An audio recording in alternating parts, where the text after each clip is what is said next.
വലാ തഹിനു വലാ തഹ്സനു വഅൻതുമുൽ അഅ്ലൗന ഇൻ കുൻതും മുഅ്മിനീൻ. സ്നേഹമുള്ള സഹോദരി സഹോദരന്മാരെ, സത്യവിശ്വാസികളെ, സത്യവിശ്വാസിനികളെ, എല്ലാവിധത്തിലുള്ള അനുഗ്രഹങ്ങളും നമുക്ക് നൽകിക്കൊണ്ടിരിക്കുന്ന പരമകാരുണികനായ അള്ളാഹുവിനെ അറിഞ്ഞും അവൻ്റെ കൽപ്പനകൾക്ക് കീഴ്പ്പെട്ടും ജീവിക്കണമെന്ന് എന്നെയും നിങ്ങളെയും ഞാൻ ഓർമ്മപ്പെടുത്തുകയാണ്. അൽഹംദുലില്ലാ, നമ്മുടെ ഈ പെരിന്തൽമണ്ണ പ്രദേശത്ത് ഇസ്ലാമിക പഠന രംഗത്ത് ധാരാളം പൊതുജനങ്ങൾക്ക് അവസരങ്ങൾ ലഭിച്ചിട്ടുള്ള ഒരു വലിയ പരിപാടിയാണ് നമ്മുടെ പെരിന്തൽമണ്ണയിലെ ഏറ്റവും പ്രമുഖമായ വിശാലമായൊരു ഓഡിറ്റോറിയത്തിൽ സർവ്വവിധ സൗകര്യങ്ങളോടുകൂടെയും നാം നടത്തിയിരുന്നൊരു പ്രോഗ്രാമാണ് ഖുർആൻ സംഗമം. ധാരാളം ആളുകൾക്ക് ഖുർആനിൻ്റെ വെളിച്ചം പകർന്നു നൽകിയ ഒരു മഹത്തായ ദീനീ സംഗമമായിരുന്നു ഖുർആൻ സംഗമം. എന്നാൽ ഈ കോവിഡ് കാലഘട്ടത്തിൽ നമുക്ക് അങ്ങനെ നടത്താൻ പറ്റാതെ വന്നു. അത്തരമൊരു സാഹചര്യത്തിലാണ് എല്ലാം ഓൺലൈനിലേക്ക് മാറിയപ്പോൾ ഖുർആൻ സംഗമവും ഓൺലൈനിൽ പരീക്ഷിക്കാം എന്ന് നമ്മൾ ആഗ്രഹിച്ചതും തീരുമാനിച്ചതും. അതിൻ്റെ ആദ്യ സംഗമമാണിത്. ഇതിൻ്റെ അവസ്ഥകളെ വിലയിരുത്തി ഇതിൻ്റെ ഫീഡ്ബാക്കുകൾ പരിശോധിച്ച് തുടർ പരിപാടികളുമായി ഈ പ്രദേശത്തുള്ള ആളുകൾക്ക് വിശുദ്ധ ഖുർആൻ്റെ വെളിച്ചം നൽകാനുതകുന്ന വ്യത്യസ്ത പരിപാടികളുമായിട്ടാണ് Wisdom Islamic Organisation Perinthalmanna area committee ചില തീരുമാനങ്ങളുമായി മുന്നോട്ട് പോകുന്നതിൻ്റെ ഭാഗമായിട്ടാണ് ഈ പരിപാടി വീണ്ടും നമ്മൾ പുനരാരംഭിച്ചിട്ടുള്ളത്. നമുക്കെല്ലാവർക്കും ദീനിൻ്റെ വെളിച്ചം അനുഭവിക്കുവാനും സമാധാനമുള്ള ഒരു ജീവിതം കരസ്ഥമാക്കുവാനും ഇത്തരം പരിപാടികളിലൂടെ അള്ളാഹു നമുക്കതിനുള്ള തൗഫീഖ് സാധ്യമാക്കി തരുമാറാവട്ടെ. മനസ്സ് തളരുമ്പോൾ എന്ന നമ്മളെല്ലാവരും ആഗ്രഹിക്കുന്ന ഒരു വിഷയമാണ് ഇന്ന് നമ്മൾ ഈ പരിപാടിക്ക് വിഷയമായി തീരുമാനിച്ചിട്ടുള്ളത്. വിശുദ്ധ ഖുർആനിൻ്റെ ആശയങ്ങൾ കേൾക്കുമ്പോഴെല്ലാം നമ്മൾ പലപ്പോഴായി പങ്കുവച്ചൊരു കാര്യമാണ്, ഇതെന്നെക്കുറിച്ചാണല്ലോ, ഇതെൻ്റെ വിഷയമാണല്ലോ, ഇതെന്നോടാണല്ലോ പറയുന്നത്, ഇതെൻ്റെ പ്രശ്നത്തിന് പരിഹാരമാണല്ലോ എന്ന് ഖുർആൻ പ്രഭാഷണങ്ങളും ഖുത്ബകളുമൊക്കെ കേട്ടപ്പോൾ പലപ്പോഴും നമുക്കെല്ലാവർക്കും തോന്നിയിട്ടുണ്ട്. അതിൻ്റെ കാരണം നാം വിശദീകരിക്കേണ്ടതില്ല. നിർവചനങ്ങൾക്ക് ഒതുങ്ങാത്ത ഒരു വലിയ സമസ്യയാണ് മനസ്സ്. അതുകൊണ്ട് തന്നെ ആ മനസ്സിൻ്റെ സൃഷ്ടികർത്താവായ അള്ളാഹു ആ മനസ്സിനോട് സംസാരിക്കുകയാണല്ലോ വിശുദ്ധ ഖുർആനിലൂടെ. മനസ്സിൻ്റെ നാഥൻ മനസ്സുകളോട് സംവദിക്കുമ്പോൾ അത് ഓരോരുത്തർക്കും സ്വാധീനിക്കപ്പെടുകയും അതെന്നോടാണെന്ന് തോന്നുകയും ചെയ്യുന്നതിൽ ആശ്ചര്യമില്ല എന്ന് നമുക്ക് മനസ്സിലാക്കാൻ പറ്റും. അതുകൊണ്ട് തന്നെ നമ്മുടെ മനസ്സുകൾ വ്യാകുലപ്പെടുന്ന ഇത്തരമൊരു സന്ദർഭത്തിലും വിശുദ്ധ ഖുർആനിൻ്റെ വചനങ്ങൾക്ക് നമുക്ക് ചില ആത്മധൈര്യം പ്രദാനം ചെയ്യാൻ പറ്റും. മറ്റെവിടെ നിന്നും നമുക്ക് ലഭിക്കാത്ത ചില വെളിച്ചം നമുക്ക് കിട്ടും. കാർമേഘങ്ങൾ ഒഴിയും, ദുഃഖങ്ങൾ നീങ്ങും, ആത്മധൈര്യം തിരിച്ചു കിട്ടും. തളരാത്ത മനസ്സോടെ മുന്നോട്ട് പോകുവാൻ നമുക്ക് ആത്മധൈര്യം പകരും. ഇന്ന് ഈ ഒരു പരിപാടി സംസാരിക്കുന്നതിൻ്റെ ഏതാനും മിനിറ്റുകൾക്ക് മുമ്പ് അവസാനമായി സോഷ്യൽ മീഡിയയിൽ നിന്ന് ഞാൻ കേട്ട ഒരു ശബ്ദം, അതിൽ നിന്ന് ഒരുപക്ഷെ ഇന്ന് നമുക്ക് തുടങ്ങാനാകും. 3 മാസം ഗർഭിണിയായിട്ടുള്ള ഒരു സഹോദരി ഒരു വീഴ്ചയുടെ ആഘാതത്തിൽ അബോധാവസ്ഥയിലായി. 3 മാസം അവർ ഗർഭിണിയായിരുന്നു. ഏതായിരുന്നാലും ഈ അബോധാവസ്ഥയിൽ ആ കുട്ടി അബോർഷനായി പോകും, ആ കുട്ടി വളരില്ലെന്ന് തന്നെയാണ് ഡോക്ടർമാരും എല്ലാവരും തീരുമാനിച്ചത്. പക്ഷേ 6 മാസമെത്തി കുട്ടിക്ക് 6 മാസമാകുന്ന സമയത്ത് സ്കാൻ ചെയ്തപ്പോൾ അബോധാവസ്ഥ തുടരുകയാണ്. കുട്ടി പൂർണ്ണ ആരോഗ്യമുള്ളതാണ്.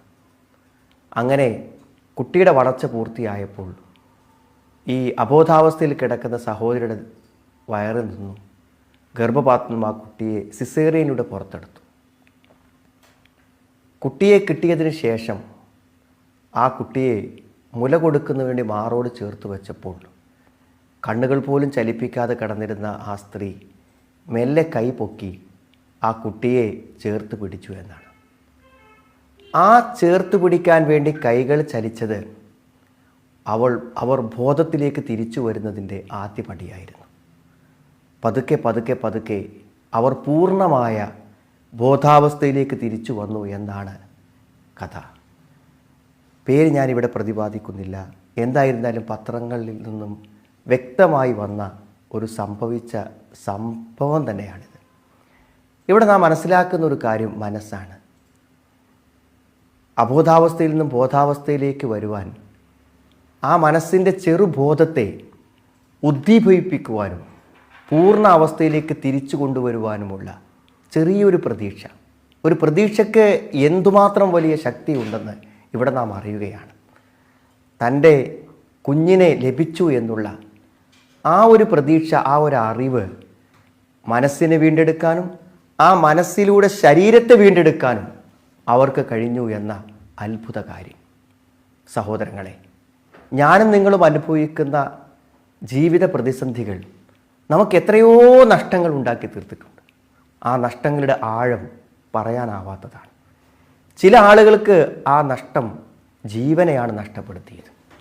മനസ്സിൻ്റെ ചില പ്രതിസന്ധി ഘട്ടങ്ങളിൽ അത് ആത്മഹത്യകളായി, രോഗങ്ങളായി, അതേപോലെ തന്നെ തളർച്ചകളായി, സ്ട്രോക്കായി, അറ്റാക്കായി, അങ്ങനെയാണ്. ഇന്ന് ഒരു വാർത്ത ഞാൻ കേട്ടു. ഒരു സുഹൃത്തിനെ, വിദേശത്ത് ജോലി ചെയ്യുന്നൊരു സുഹൃത്തിനെ അദ്ദേഹം എന്തോ നിയമവിരുദ്ധമായ എന്തോ അയാളുടെ വാഹനത്തിൽ കടത്തി. അങ്ങനെ ബോർഡറിൽ വെച്ചിട്ട് എന്ത് ചെയ്തു, പോലീസ് അയാളെ അറസ്റ്റ് ചെയ്തു. എന്തെങ്കിലുമൊക്കെ ഇപ്പോൾ ആളുകളും അയാളുടെ ഓണേഴ്സും ഒക്കെ ബന്ധപ്പെട്ട് അയാളെ കേസൊക്കെ കഴിഞ്ഞാൽ മോചിപ്പിക്കാൻ കഴിയും. കുറച്ച് കാലമൊക്കെ ജയിലിൽ കിടക്കേണ്ടി വരും. പക്ഷേ ജയിലിലെത്തി വളരെ സമയം കഴിയും മുമ്പ് അയാളെ അറ്റാക്കായി മരിക്കുകയാണ് ചെയ്തത്. ഇന്ന് അദ്ദേഹം ഈ ലോകത്തില്ല. ഒരു പ്രതിസന്ധി വരുമ്പോൾ പിടിച്ചു നിൽക്കാൻ കഴിയാത്തതിൻ്റെ പ്രത്യാഘാതങ്ങളുടെ ചില ഉദാഹരണങ്ങളാണ് നാം പറഞ്ഞത്. കഴിഞ്ഞ ദിവസം പ്രഗത്ഭനായ പ്രായമായ ഒരു ഡോക്ടർ ചോദിച്ചൊരു ചോദ്യമുണ്ട്. കോവിഡ് കൊണ്ട് മാത്രം ആരെങ്കിലും മരിച്ചോ? അതൊരു പ്രസക്തമായ ചോദ്യമാണ്. കോവിഡ് കൊണ്ട് മാത്രം ആരെങ്കിലും മരിച്ചോ? മറ്റൊരു അസുഖവും ദേഹത്തിനില്ലാത്ത ഒരാൾ കോവിഡ് വന്ന് ആ കോവിഡിൻ്റെ കാരണം കൊണ്ട് മാത്രം മരിക്കാൻ ഇല്ലെന്നാണ് ഡോക്ടർമാർ പറയണത്. വേറെ എന്തെങ്കിലും രോഗങ്ങൾ അയാൾക്കുണ്ട്. അതോടൊപ്പം കോവിഡ് വന്നപ്പോൾ മരണത്തിലേക്ക് നീങ്ങി എന്നതാണ് യാഥാർത്ഥ്യം. അതുകൊണ്ടായിരിക്കണം മരണത്തിൻ്റെ സംഖ്യ കുറയുവാനുള്ള കാരണവും. ഇവിടെയെല്ലാം ഏറ്റവും പ്രധാനം നമ്മുടെ മനസ്സിനാണ്. ഒരു ചെറിയ ടെൻഷൻ നമുക്ക് വരുമ്പോഴേക്കും നമ്മുടെ ശ്വസന പ്രക്രിയകൾക്ക് തന്നെ മാറ്റങ്ങൾ സംഭവിക്കും. വേണ്ടത്ര ഓക്സിജൻ ലഭിക്കാതെ വരുമ്പോൾ തീർച്ചയായും അത് നമ്മുടെ ശരീരത്തെ ആസകലം സ്വാധീനിക്കും. അതിൻ്റെ ഒരു കുറവ് നമ്മൾ അറിയും. ആ അസ്വസ്ഥതകൾ ആരംഭിക്കുമ്പോൾ എനിക്ക് എന്തോ സംഭവിക്കുന്നു എന്ന് തോന്നും. അത് ശാരീരികമായ മാറ്റങ്ങളിലേക്ക് നമ്മളെ എത്തിക്കും. അതുകൊണ്ട് തന്നെ ജീവിതത്തിൻ്റെ അവസ്ഥകൾ ഏതുമാവട്ടെ, മനസ്സു തളരരുതേ എന്നാണ് വിശുദ്ധ ഖുർആൻ നമ്മളോട് പറയുന്നത്. വലാ തഹിനൂ വലാ തഹ്സനൂ വലാ തഹിനൂ വലാ തഹ്സനൂ. നിങ്ങൾ ദുർബലരാവരുത്, ദുഃഖിക്കരുത്. ദുർബലരാവരുത്, ദുഃഖിക്കരുത്. തളർന്നു പോകരുത്. എന്നെക്കൊണ്ട് കഴിയില്ലെന്ന് പറയരുത്. അതാണല്ലോ സംഭവിക്കുന്നത്. ചില പ്രതിസന്ധികൾ മുന്നിലെത്തുമ്പോൾ ഇതിനെ ഞാൻ മറികടന്ന് മുന്നോട്ട് പോവില്ലെന്ന് നമ്മുടെ മനസ്സ് പറയുകയാണ്. അവിടെ അയാൾ മുങ്ങും, അയാൾ തളരും, അയാൾ പിറകോട്ടടിക്കും. വലാ തഹ്സനൂ. പിന്നെന്താ? നമ്മുടെ മനസ്സിനെ തളർത്താൻ കഴിഞ്ഞ കാലഘട്ടങ്ങളിലെ ഒട്ടേറെ ചരിത്രങ്ങളും കഥകളും നമ്മുടെ മനസ്സിലുണ്ട്. അന്ന് മകൾക്ക് അങ്ങനെ സംഭവിച്ചു, മകൻ അങ്ങനെ സംഭവിച്ചു, അന്ന് വാപ്പക്ക് അങ്ങനെ സംഭവിച്ചു, അന്നത്തെ കച്ചവടത്തിന് ഇങ്ങനെ സംഭവിച്ചു. 100 കൂട്ടം പോയി. ആ വീട് അന്ന് വിറ്റുപോയി, ആ വാഹനം അന്ന് നഷ്ടപ്പെട്ടു പോയി, അന്നത്തെ അപകടത്തിൽ ഭാര്യ തളർന്നു പോയി. എന്തൊക്കെ കഴിഞ്ഞ കാലഘട്ടത്തിൻ്റെ 1000 വേദനിക്കുന്ന ഓർമ്മകൾ ദുഃഖങ്ങളായി മനസ്സിൽ നിൽക്കുന്നു. ആ ദുഃഖങ്ങൾ ഇന്ന് മനസ്സിനെ വേദനിപ്പിച്ചു കൊണ്ടിരിക്കുന്നുണ്ട്. പ്രതിസന്ധികൾക്ക് മുന്നിൽ നമ്മൾ ദുർബലരാകുന്നുണ്ട്. എന്നിട്ട് അള്ളാഹു പറഞ്ഞത് എന്താണ്? വലാ തഹിനൂ വലാ തഹ്സനൂ വഅൻതുമുൽ അഅലൗന ഇൻ കുൻതും മുഅ്മിനീൻ. നിങ്ങൾ സത്യവിശ്വാസികളാണെങ്കിൽ നിങ്ങളാണ് ഏറ്റവും ഉന്നതർ. എപ്പോഴാണ് സഹോദരങ്ങൾ ഇത് പറഞ്ഞത്? നമ്മളൊക്കെ ചോദിക്കും, എനിക്ക് എന്തേ ഇങ്ങനൊരു ബുദ്ധിമുട്ട് വരാൻ, ഇങ്ങനൊരു പ്രതിസന്ധി വരാൻ, ഞാൻ എന്ത് തെറ്റേ ചെയ്തു എന്നൊക്കെ ആൾക്കാർ ചോദിക്കല്ലേ. ഈ ആയത്തെ എവിടെയാണ് പറഞ്ഞതെന്നറിയാം സുഹൃത്തുക്കളെ? ഉഹദ് യുദ്ധമാണ് രംഗം. ഉഹദ് യുദ്ധമെന്ന് പറഞ്ഞാൽ അവിടെ വന്ന അപമാനം ദീനിനാണ് വന്ന അപമാനം. ഒറ്റയും തെറ്റയുമായി അങ്ങാടികളിലും വീടുകളിലും ആക്രമിച്ചും ബഹിഷ്കരിച്ചും നാടുകടത്തിയും മർദ്ദനങ്ങളുടെ ഒരു ദശാബ്ദ കാലഘട്ടം. അതല്ലേ മക്കയിൽ നബി സ്വല്ലല്ലാഹു അലൈഹി വസല്ലം സഹാബത്ത് അനുഭവിച്ചത്? അത് കഴിഞ്ഞ് ഹിജ്റ 2-ാം വർഷത്തിൽ മുസ്ലിങ്ങൾ അവിടെ ശക്തി തെളിയിച്ചു. അവിടെ നിലനിൽപ്പിനുള്ള അവകാശത്തെ അവർ ശത്രുക്കളെ ബോധ്യപ്പെടുത്തി. അതാണ് ബദർ. ശത്രുനിരയിലെ പ്രമുഖന്മാരായ ഏറ്റവും വലിയ നേതാക്കന്മാരായ ഒരു വലിയ തലമുറ തന്നെ ആ യുദ്ധത്തിൽ അവർക്ക് നഷ്ടമായി. അത്ര വലിയൊരു പ്രതിസന്ധി ശത്രുക്കൾക്ക് സൃഷ്ടിച്ചപ്പോൾ അവരന്നു ചെയ്തൊരു വാഗ്ദത്തമാണ്, ഒരു പ്രതികാര പ്രസ്താവനയാണ് കാണിച്ചു തരാൻ. അങ്ങനെയാണ് തൊട്ടടുത്ത വർഷം ഉഹദിലെത്തുന്നത്.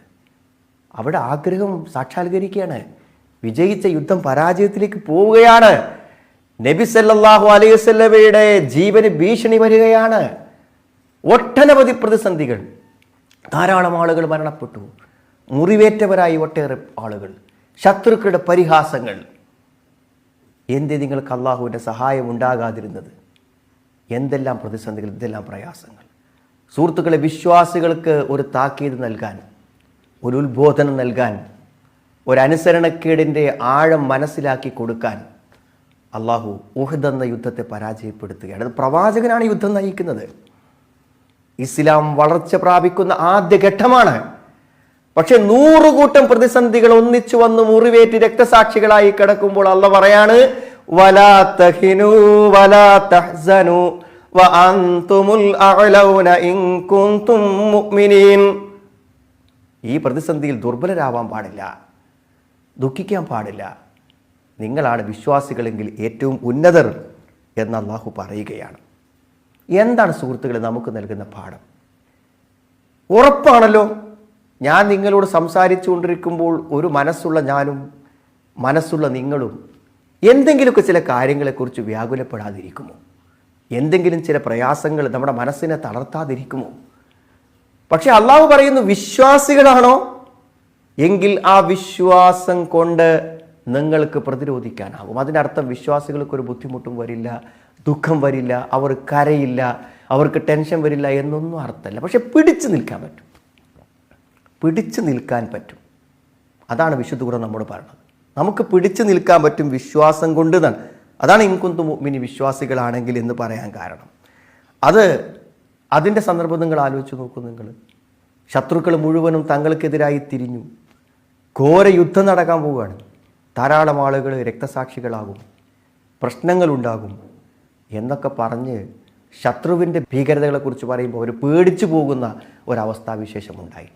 നിങ്ങൾ ആലോചിച്ച് നോക്കൂ. നിങ്ങൾ അങ്ങനത്തെ വാർത്തകളല്ലേ നമ്മളെയും വ്യാകുലപ്പെടുത്തുന്നത്, അല്ലേ? ഇന്ന് നമ്മുടെ മനസ്സിൽ നിറഞ്ഞു നിൽക്കുന്ന എല്ലാ ഭയത്തിന് പിന്നിലുള്ളത് എന്താണ്? നമ്മൾ കേൾക്കുന്ന വാർത്തകളാണ്. സോഷ്യൽ മീഡിയയിൽ കേൾക്കുന്ന വാർത്തകൾ, കോവിഡിനെ കുറിച്ച് കേൾക്കുന്ന വാർത്തകൾ, ഇവിടുത്തെ ഭരണകൂടത്തെക്കുറിച്ചുള്ള ആശങ്കകൾ എല്ലാം നമ്മുടെ മനസ്സിൽ നിറഞ്ഞു നിൽക്കുകയാണ്. എന്തെല്ലാമാണ് നമ്മൾ കേട്ടുകൊണ്ടിരിക്കുന്നത്? ടെക്സ്റ്റായി വായിക്കുന്നു, വോയിസായി കേൾക്കുന്നു, എല്ലാം നമ്മൾ കേട്ടുകൊണ്ടിരിക്കുന്നുണ്ട്. പക്ഷെ ഈ കേട്ടുകൊണ്ടിരിക്കുന്ന കാര്യങ്ങൾ നമ്മളെ ഭയപ്പെടുത്തുകയല്ല വേണ്ടത്. പ്രതികൂലതകൾ കടുക്കുമ്പോൾ നമ്മുടെ മനസ്സിൻ്റെ ഈമാനിൻ്റെ ശക്തി വർദ്ധിച്ചു വരിക തീരുക. അല്ലദീന ഖാല ലഹുമുന്നാസു ഇന്നന്നാസ ഖദ് ജമഊ ലക്കും. ജനങ്ങൾ അവരോട് പറഞ്ഞു, ആളുകൾ ശത്രുക്കൾ സംഘടിച്ചിട്ടുണ്ട്, അവർ നിങ്ങൾക്കെതിരെ ഘോരമായ അക്രമങ്ങൾക്ക് ഒരുങ്ങിയിട്ടുണ്ട്. ഫഖ്ശൗഹും, പേടിച്ചോളൂ, പേടിച്ചോളൂ, പേടിച്ചോളൂ എന്നാണ് നമ്മളോട് നിരന്തരം പറഞ്ഞുകൊണ്ടിരിക്കുന്നത്. ഭയപ്പെടൂ, ഭയപ്പെടൂ. ഇതാണ് എല്ലാ സന്ദേശങ്ങളും നമുക്ക് നൽകിക്കൊണ്ടിരിക്കുന്നത്. ഭയപ്പെടൂ, ഭയപ്പെടൂ എന്ന സന്ദേശമാണ്. സുഹൃത്തുക്കളെ, ഭയപ്പെടൂ, ഭയപ്പെടൂ എന്ന് പറയുന്ന ഈ സന്ദേശം കേൾക്കുമ്പോൾ പേടിച്ചോളൂ എന്ന് പറഞ്ഞപ്പോൾ എന്താണ്, ഏതാ പേടിക്കേണ്ടത്? ഇത് നമ്മളെ പേടികളൊക്കെ എന്താ വെച്ചാൽ വരുമെന്ന് ഉറപ്പില്ലാത്ത പേടികളാണ്. ഇതൊക്കെ സംഭവിക്കുമെന്ന് നമുക്ക് അറിയാത്ത പേടികളാണ്. ആ ഭയപ്പെടുന്ന കാര്യങ്ങളിലെല്ലാം പ്രതീക്ഷയുടെ 100 കാര്യങ്ങൾ പിരിഞ്ഞു നിൽക്കുന്നുണ്ട്. പക്ഷേ ഇത് നേർക്ക് നേരെ ശത്രുക്കൾ റെഡിയായി ആയുധസജ്ജരായി വരും എന്ന് പറഞ്ഞപ്പോൾ ഫഖ്ശൗഹും ഫസാദഹും ഈമാന. അപ്പോൾ എന്താ ഉണ്ടായത് നിങ്ങൾ? അവർക്ക് വിശ്വാസം വർദ്ധിച്ചു, ഈമാൻ വർദ്ധിച്ചു. അവരുടെ ഈമാൻ വർദ്ധിച്ചു. ഈമാൻ വർദ്ധിച്ചിട്ട് അവർ പറഞ്ഞെന്താ അറിയോ? വഖാലൂ ഹസ്ബുനല്ലാഹു വനിഅ്മൽ വക്കീൽ. ഞങ്ങൾക്ക് അല്ലാഹു മതി. എത്ര നല്ല വരവേൽപ്പിക്കുന്നവനാണ് അല്ലാഹു. ഞങ്ങൾക്കൊരു പേടിയില്ല. കാരണം ഏതു ശക്തികളും ഏത് പ്രതികൂലങ്ങളുടെയും ശക്തി എത്രയുണ്ടോ അതിനെ നേരിടാൻ ഞങ്ങൾക്കുള്ള സംരക്ഷകനായ അള്ളാഹുവിൻ്റെ ശക്തി അതിൻ്റെ 10 മടങ്ങാണ്. ഈ പ്രപഞ്ചത്തെ മുഴുവൻ സൃഷ്ടിച്ച് പരിപാലിക്കുന്ന, എല്ലാം തീരുമാനിക്കുന്ന, എല്ലാത്തിനും കഴിയുന്ന പടച്ചവനിൽ വിശ്വസിക്കുന്ന ഒരു വിശ്വാസിക്ക് പ്രതികൂലമായി വരുന്ന ഏത് കാര്യങ്ങളെയും നേരിടാൻ അവൻ അള്ളാഹു ഉണ്ടെന്നുള്ള ഈമാൻ, എന്തെങ്കിലുമൊക്കെ ഒരു വഴി അള്ളാഹു ഉണ്ടാക്കും. അള്ളാഹു ഒന്നിൻ്റെ മുന്നിലും പരാജയപ്പെടുന്നവനല്ല. എല്ലാ കാര്യത്തിനും അള്ളാഹു അതിജീവിക്കുന്നവനാണ് എന്നൊരു വിശ്വാസിക്ക് ബോധമുണ്ടാവുകയും അത് പറയുകയും ചെയ്താൽ ഒരു വിശ്വാസിക്ക് എന്താണ് സഹോദരങ്ങളെ അവിടെ ഒരു പ്രശ്നമുണ്ടാവുന്നത്? അപ്പോൾ പ്രതികൂലതകൾ വരുമ്പോൾ ഈമാൻ വർദ്ധിക്കുകയും മനസ്സിന് ആത്മധൈര്യം വർദ്ധിക്കുകയും ചെയ്യുന്നത് നമ്മുടെ ഈമാനിൻ്റെ തെളിവാണ്. തളർന്നു പോകാതെ പിടിച്ചു നിൽക്കുവാനുള്ള മനഃശക്തി അത് നമ്മുടെ ഈമാൻ്റെ തെളിവാണ്. അതുകൊണ്ട് സുഹൃത്തുക്കളെ, ഇത് കേവലം ഒരു മനസമാധാനത്തിന് വേണ്ടി മാത്രമല്ല, വിശ്വാസത്തിൻ്റെ ഒരു അടയാളം നമ്മളിൽ ഉണ്ടാക്കുവാനുള്ള ഒരു ശ്രമം കൂടിയാണ് ഈ ഒരു വിഷയം. അതായത് കുടുംബ പ്രശ്നങ്ങൾ, സാമൂഹിക പ്രശ്നങ്ങൾ, എന്തെല്ലാം പ്രതിസന്ധികളുണ്ടോ, വ്യക്തിപരമായ പ്രതിസന്ധികൾ, ഇതിനെക്കുറിച്ചൊക്കെ ഓർക്കുമ്പോഴും ഇതൊക്കെ നമ്മുടെ മൈൻഡിലേക്ക് വരുമ്പോഴും നമ്മുടെ ഈമാൻ വർദ്ധിച്ച് അതിനെ നേടുവാനുള്ള ശക്തി നമ്മൾ ആർജിക്കണം. എന്താണ് ഇതിൻ്റെ കാരണം അറിയൂ? മനസ്സ്, അതല്ലേ സുഹൃത്തുക്കളെ പ്രധാനം. അപ്പോൾ നമ്മൾ പറയുന്നത് എല്ലാം നമുക്ക് പ്രതികൂലമാണെന്നാണ്. പക്ഷെ ഒരു വിശ്വാസത്തിൻ്റെ പശ്ചാത്തലത്തിൽ ഏത് കാര്യങ്ങളെ പരിശോധിച്ചാലും നമ്മളെ സംബന്ധിച്ചിടത്തോളം എന്താ അറിയുങ്ങൾ, അതൊക്കെ ഹൈറായിട്ടാണ് കാണുക. ഇന്ന അംറഹു കുല്ലഹു ലഹു ഹൈർ എന്ന് പറഞ്ഞില്ലേ, അത് വിശ്വാസിക്ക് മാത്രമുള്ള കാര്യമാണ്. എല്ലാം ഹൈർ. എല്ലാം ഹൈർ എന്ന് പറയുമ്പോൾ നമ്മുടെ മനസ്സിൽ കാണേണ്ടത് ഇന്ന് വന്ന ഈ മാരകമായ രോഗം ഹൈർ, നിങ്ങളുടെ വീട്ടിൽ നിങ്ങളുടെ കുട്ടി നിങ്ങൾക്ക് നൽകുന്ന ദുഃഖം ഹൈർ, ജോലി നഷ്ടപ്പെട്ടത് ഗുണം, നിങ്ങളുടെ ആരോഗ്യരംഗത്ത് പ്രതിസന്ധികൾ ഗുണം. ഇന്ന അംറഹു കുല്ലഹു ലഹു ഹൈർ. എല്ലാം ഹൈർ. എങ്ങനെ ഹൈറാവണത്? എങ്ങനെയാണ് സുഹൃത്തുക്കളെ ഹൈറാണത്? ഹൈറാണത് എങ്ങനെയെന്ന് ചോദിച്ചാൽ നമ്മൾ അതിനെ യഥാവിധി വിലയിരുത്തുമ്പോൾ നമുക്കത് ഹൈറായിരിക്കും. ഒരു സംശയമല്ലാതെ നമുക്ക് ദോഷമെന്ന് പറയാൻ പറ്റിയൊരു കാര്യം ഉദാഹരണമായിട്ട് എടുക്കുക. 100% ദോഷകരമാണെന്ന് പ്രത്യക്ഷത്തിൽ തോന്നുന്ന ഒരു കാര്യം എന്താണ്? യുദ്ധം. അതല്ലേ യുദ്ധം എന്ന് പറഞ്ഞാൽ? ഇസ്ലാം ചില ഘട്ടങ്ങളിൽ യുദ്ധം അനുവദിച്ചിട്ടുണ്ട്. അപ്പോൾ യുദ്ധത്തിൽ നമ്മൾ എന്താണ് പറയണത്? അള്ളാഹു പറയുന്നുണ്ട്, നിങ്ങൾക്ക് യുദ്ധം നിർബന്ധമാക്കി. കുത്തിബ അലൈക്കുമുൽ ഖിതാൽ, യുദ്ധം നിങ്ങൾക്ക് നിർബന്ധമാക്കിയിട്ടുണ്ട്. വഹുവ കുറുഹുൻ ലക്കും, നിങ്ങൾക്കത് ഇഷ്ടമല്ല. നിങ്ങൾക്കിഷ്ടമല്ലാത്ത കാര്യം യുദ്ധം എന്ന് പറഞ്ഞാൽ സുഹൃത്തുക്കൾ ഒരു നാട് മുഴുവൻ നശിക്കാൻ യുദ്ധമല്ലേ. യുദ്ധം എന്തൊക്കെയാണ് ഉണ്ടാക്കുക? സാമ്പത്തിക പ്രതിസന്ധികൾ, ജീവനഷ്ടം, ഭയം, എന്തൊക്കെ ഉണ്ടാക്കും. അത് നിങ്ങൾക്കിഷ്ടമല്ല. പക്ഷേ ആ യുദ്ധം നിങ്ങൾക്ക് നിർബന്ധമാക്കപ്പെട്ടു. എന്നിട്ട് അള്ളാഹു പറഞ്ഞ വാക്കെന്താ അറിയോ?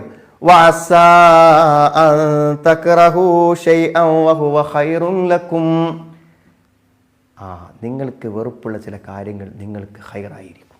അല്ലേ? കോവിഡ് ബാധിച്ച ഒരാൾ മരിച്ചു, അയാൾ രക്തസാക്ഷിയാണ്.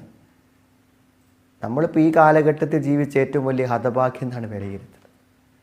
അല്ലേ? അതല്ലേ വിലയിരുത്തുന്ന സുഹൃത്തുക്കളെ? ജീവിതത്തിൽ എന്താണ് അങ്ങനെ അല്ലാത്തത്? നാം എന്തിനെക്കുറിച്ചെല്ലാം പ്രതികൂലമായി ചിന്തിക്കുന്നു അത് മുഴുവൻ നമുക്ക് അനുകൂലമായ കാര്യമാണ് അല്ലേ? ഒരു അംഗവൈകല്യം നാളെ ഹൈറല്ലേ സുഹൃത്തുക്കളെ? അതൊരു ഗുണമാണ് ഉണ്ടാവുന്നത്. ഒരു വൈധവ്യം, വിധവയായി ജീവിക്കുക, നമ്മുടെ മരണം വരെ നമ്മുടെ ജീവിതത്തിൽ ഇഷ്ടപ്പെട്ട ഒരാളുടെ തിരോധാനത്തെ, മരണത്തെക്കുറിച്ച് ദുഃഖിച്ച് കഴിഞ്ഞുകൂടാ, മറക്കാൻ പറ്റണില്ല. അങ്ങനത്തെ ഒരു മരണം നമ്മുടെ ജീവിതത്തിൽ. ഒരു സൊഫി, പ്രിയപ്പെട്ട ഒരാൾ പിടിക്കപ്പെട്ടു, സ്വർഗാണ്. വിശ്വാസത്തിൻ്റെ നിലയിൽ വിലയിരുത്തുമ്പോഴാണ്. ഇപ്പോൾ യുദ്ധത്തിന് എന്തൊക്കെ ഗുണങ്ങളുണ്ട്? കണ്ടവനൊക്കെ പിടിച്ച് അങ്ങാടിയിൽ നിന്ന് കൈകാര്യം ചെയ്തിരുന്ന അവസ്ഥക്ക് ബദർ മാറ്റമുണ്ടാക്കി. ബദർ യുദ്ധം മാറ്റമുണ്ടാക്കി. സുഹൃത്തുക്കളെ, യുദ്ധം സമാധാനത്തിന് വേണ്ടിയാണ്. സമാധാനത്തിന് വേണ്ടിയല്ലാത്ത യുദ്ധം അക്രമമാണ്. യുദ്ധങ്ങൾ സമാധാനത്തിന് വേണ്ടിയാണ്. ആയുധ സജ്ജീകരണങ്ങൾ സമാധാനത്തിന് വേണ്ടിയാണ്. യുദ്ധം നശീകരണത്തിന് വേണ്ടിയുള്ളതല്ല. ധാരാളം ഗുണങ്ങൾ അതിനുണ്ട്. ചിലപ്പോൾ നിരന്തരമായി ഉണ്ടാകുന്ന പ്രതിസന്ധികൾക്ക് ഒരു സമാപനമായിരിക്കും ഒരു യുദ്ധം എന്നത്. എന്നിട്ട് അടുത്ത വാക്കെന്താണ്? അള്ളാഹു പറയുന്നത്,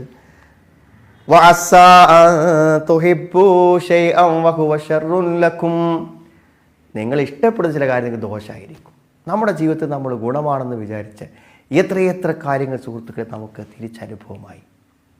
പക്ഷെ അവിടെ എന്താ പ്രശ്നം? കാര്യങ്ങൾ നമ്മൾ പ്രത്യക്ഷമായി ദോഷമെന്ന് വിചാരിക്കുന്ന ഒരു കാര്യം വരുന്നതിന് മുമ്പ് തന്നെ അതിനെക്കുറിച്ച് നമ്മൾ എന്ത് ചെയ്യും? ആശങ്കപ്പെട്ടുകൊണ്ടിരിക്കും. എന്നാൽ ഹൈറാന്ന് വിചാരിച്ച കാര്യത്തെക്കുറിച്ച് ആശങ്കപ്പെടുക എപ്പോഴറിയോ? അത് ഹൈറല്ലായിരുന്നു എന്ന് തിരിച്ചറിയുമ്പോൾ മാത്രം, നമുക്ക് ഗുണമായിരുന്നില്ല എന്ന് തിരിച്ചറിയുമ്പോൾ മാത്രമേ നമ്മളപ്പോൾ ആശങ്കപ്പെടുകയുള്ളൂ. എന്നിട്ട് അള്ളാഹു പറഞ്ഞ അടുത്ത വാക്കെന്താ അറിയോ? നമുക്കൊരു കാര്യത്തിൽ വിലയിരുത്താൻ പറ്റില്ല സുഹൃത്തുക്കൾ. നമ്മുടെ മുമ്പിലുള്ള ഒരു പ്രതികൂലതകളെയും തീർത്തും നമുക്ക് പ്രതികൂലമാണെന്നോ നമുക്കെതിരാണെന്നോ ദോഷമാണെന്നോ പറയാൻ നമുക്ക് പറ്റില്ല. എന്തുകൊണ്ട്? വല്ലാഹു യഅലമു വ അൻതും ലാ തഅലമൂൻ. വല്ലാഹു യഅലമു വ അൻതും ലാ തഅലമൂൻ. അല്ലാഹു അറിയും, നിങ്ങൾ അറിയുന്നില്ല. അല്ലാഹു അറിയും, നിങ്ങൾ അറിയുന്നില്ല. നിങ്ങൾ അറിയുന്നില്ല എന്ന് അല്ലാഹു പറയുമ്പോൾ അതിൻ്റെ അർത്ഥം എന്താ? നമ്മൾ വിലയിരുത്തിയെടുത്ത് വളരെ വലിയ തെറ്റ് നമുക്ക് തന്നു, സംഭവിച്ചു. കുട്ടികളില്ലാതെ ആയ ആൾ എനിക്ക് ദോഷമാണെന്ന് വിചാരിച്ചു.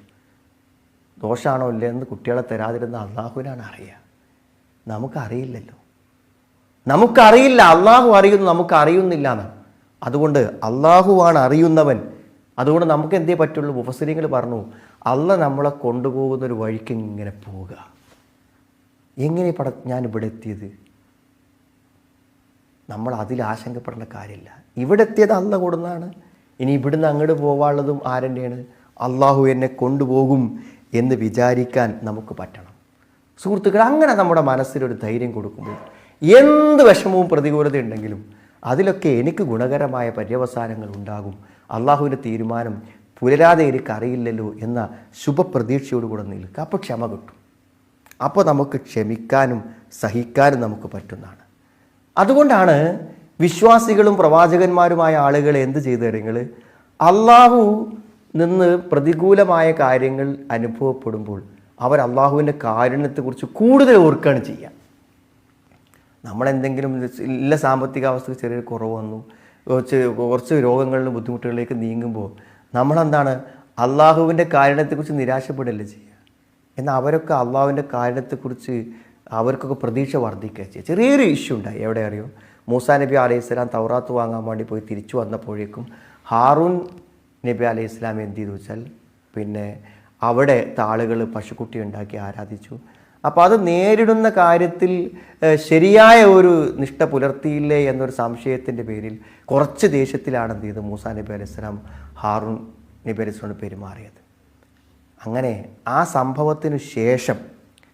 സംഭവത്തിന് ശേഷം ഒരു ഖേദപ്രകടനം എന്നോണം മൂസാ നബി അലൈഹി സ്വലാം പറഞ്ഞ വാക്കുണ്ട് ഖുർആനിൽ, ഖാല റബ്ബി ഗ്ഫിർലി വലി അഖി, അല്ലാഹുവേ എനിക്കും എൻ്റെ സഹോദരനും നീ പുറത്തു തരണം, വ അദ്ഖിൽനാ ഫീ റഹ്മതിക്, നിന്റെ കാരുണ്യത്തിൽ ഞങ്ങളെ നീ പ്രവേശിപ്പിക്കുകയും ചെയ്യണമേ പടച്ചോനെ.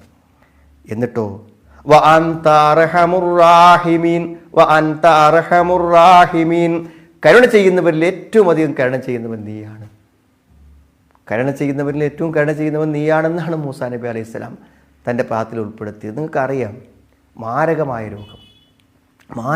രോഗം ചില പണ്ഡിതന്മാർ പറഞ്ഞ വലിയ ബാധയാണ് അദ്ദേഹത്തിന്, വലിയ പ്രതിസന്ധി രോഗങ്ങളാണ് വന്നത് അയ്യൂബ് നബി അലൈഹി സ്വലാമിന്. എന്നിട്ടോ ആ പ്രതിസന്ധി ഘട്ടങ്ങളിൽ അദ്ദേഹത്തിൻ്റെ വാക്കുകളിൽ പടച്ചോനെ നീ എന്തിനോട് ഇങ്ങനെ ചെയ്തു എന്നല്ലല്ലോ സുഹൃത്തുക്കളെ ചോദിക്കുന്നത്.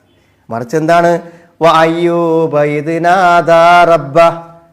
അയ്യൂബ് നബി തൻ്റെ രക്ഷിതാവിനെ വിളിച്ചു, അന്നീ മസ്സനിയൽ നുർ വ അൻത അർഹമുർ റാഹിമീൻ, എനിക്ക് ബുദ്ധിമുട്ട് ബാധിച്ചു റബ്ബേ, നീ കരുണ ചെയ്യുന്നവരിൽ ഏറ്റവും അധികം കരുണ ചെയ്യുന്നവനല്ലേ എന്നാണ് അയ്യൂബ് നബി അലൈഹി സ്വലാം അള്ളാഹുവോട് പറയുന്ന വാക്ക്. അപ്പോൾ സുഹൃത്തുക്കൾ, അള്ളാഹുവിൻ്റെ കാരുണ്യത്തെക്കുറിച്ചുള്ള പ്രതീക്ഷകൾ നമുക്ക് വർദ്ധിയെന്തോ കാര്യമായ അനുഗ്രഹങ്ങൾ എനിക്ക് അള്ളാഹു തരും എന്നുള്ള ശുഭപ്രതീക്ഷകളാണ് പ്രതികൂലതകൾ ഉണ്ടാകുമ്പോൾ നമുക്ക് ഏറ്റവും അധികം വേണ്ടത് എന്നുള്ളതാണ്. എങ്ങനെയാണ് വലിയ പ്രതിസന്ധികളിൽ നമുക്ക് പിടിച്ചു നിൽക്കാൻ പറ്റുക? അവിടെയാണ് സുഹൃത്തുക്കളെ പ്രതീക്ഷകൾക്കുള്ള സ്ഥാനം. ഞാൻ തുടക്കത്തിൽ പറഞ്ഞല്ലോ, തനിക്കൊരു കുഞ്ഞുണ്ടാകുന്നു എന്ന പ്രതീക്ഷ, ആ പ്രതീക്ഷ ജീവിതത്തിലേക്ക് തന്നെ തിരിച്ചു വരാൻ ഒരു പ്രതീക്ഷയുടെ ചെറിയൊരു തീപ്പൊരി, ഒരു ചെറിയ തീനാളം, അത് ഒരു ജീവിതത്തെ തന്നെ തിരിച്ചു കൊണ്ടുവരുന്ന നമ്മൾ കാണും. അപ്പോൾ പ്രതീക്ഷയാണ് ഏറ്റവും പ്രധാനം. നമ്മൾ അള്ളാഹുവിൻ്റെ വാഗ്ദത്തങ്ങളിൽ പ്രതീക്ഷിക്കണം. അള്ളാഹു പരിഹരിക്കുമെന്നുള്ള ശുഭ പ്രതീക്ഷ നമ്മുടെ മുന്നിൽ ഉണ്ടാവുക. അതാണ് നേരത്തെ പറഞ്ഞതിലും നമ്മൾ കണ്ടു,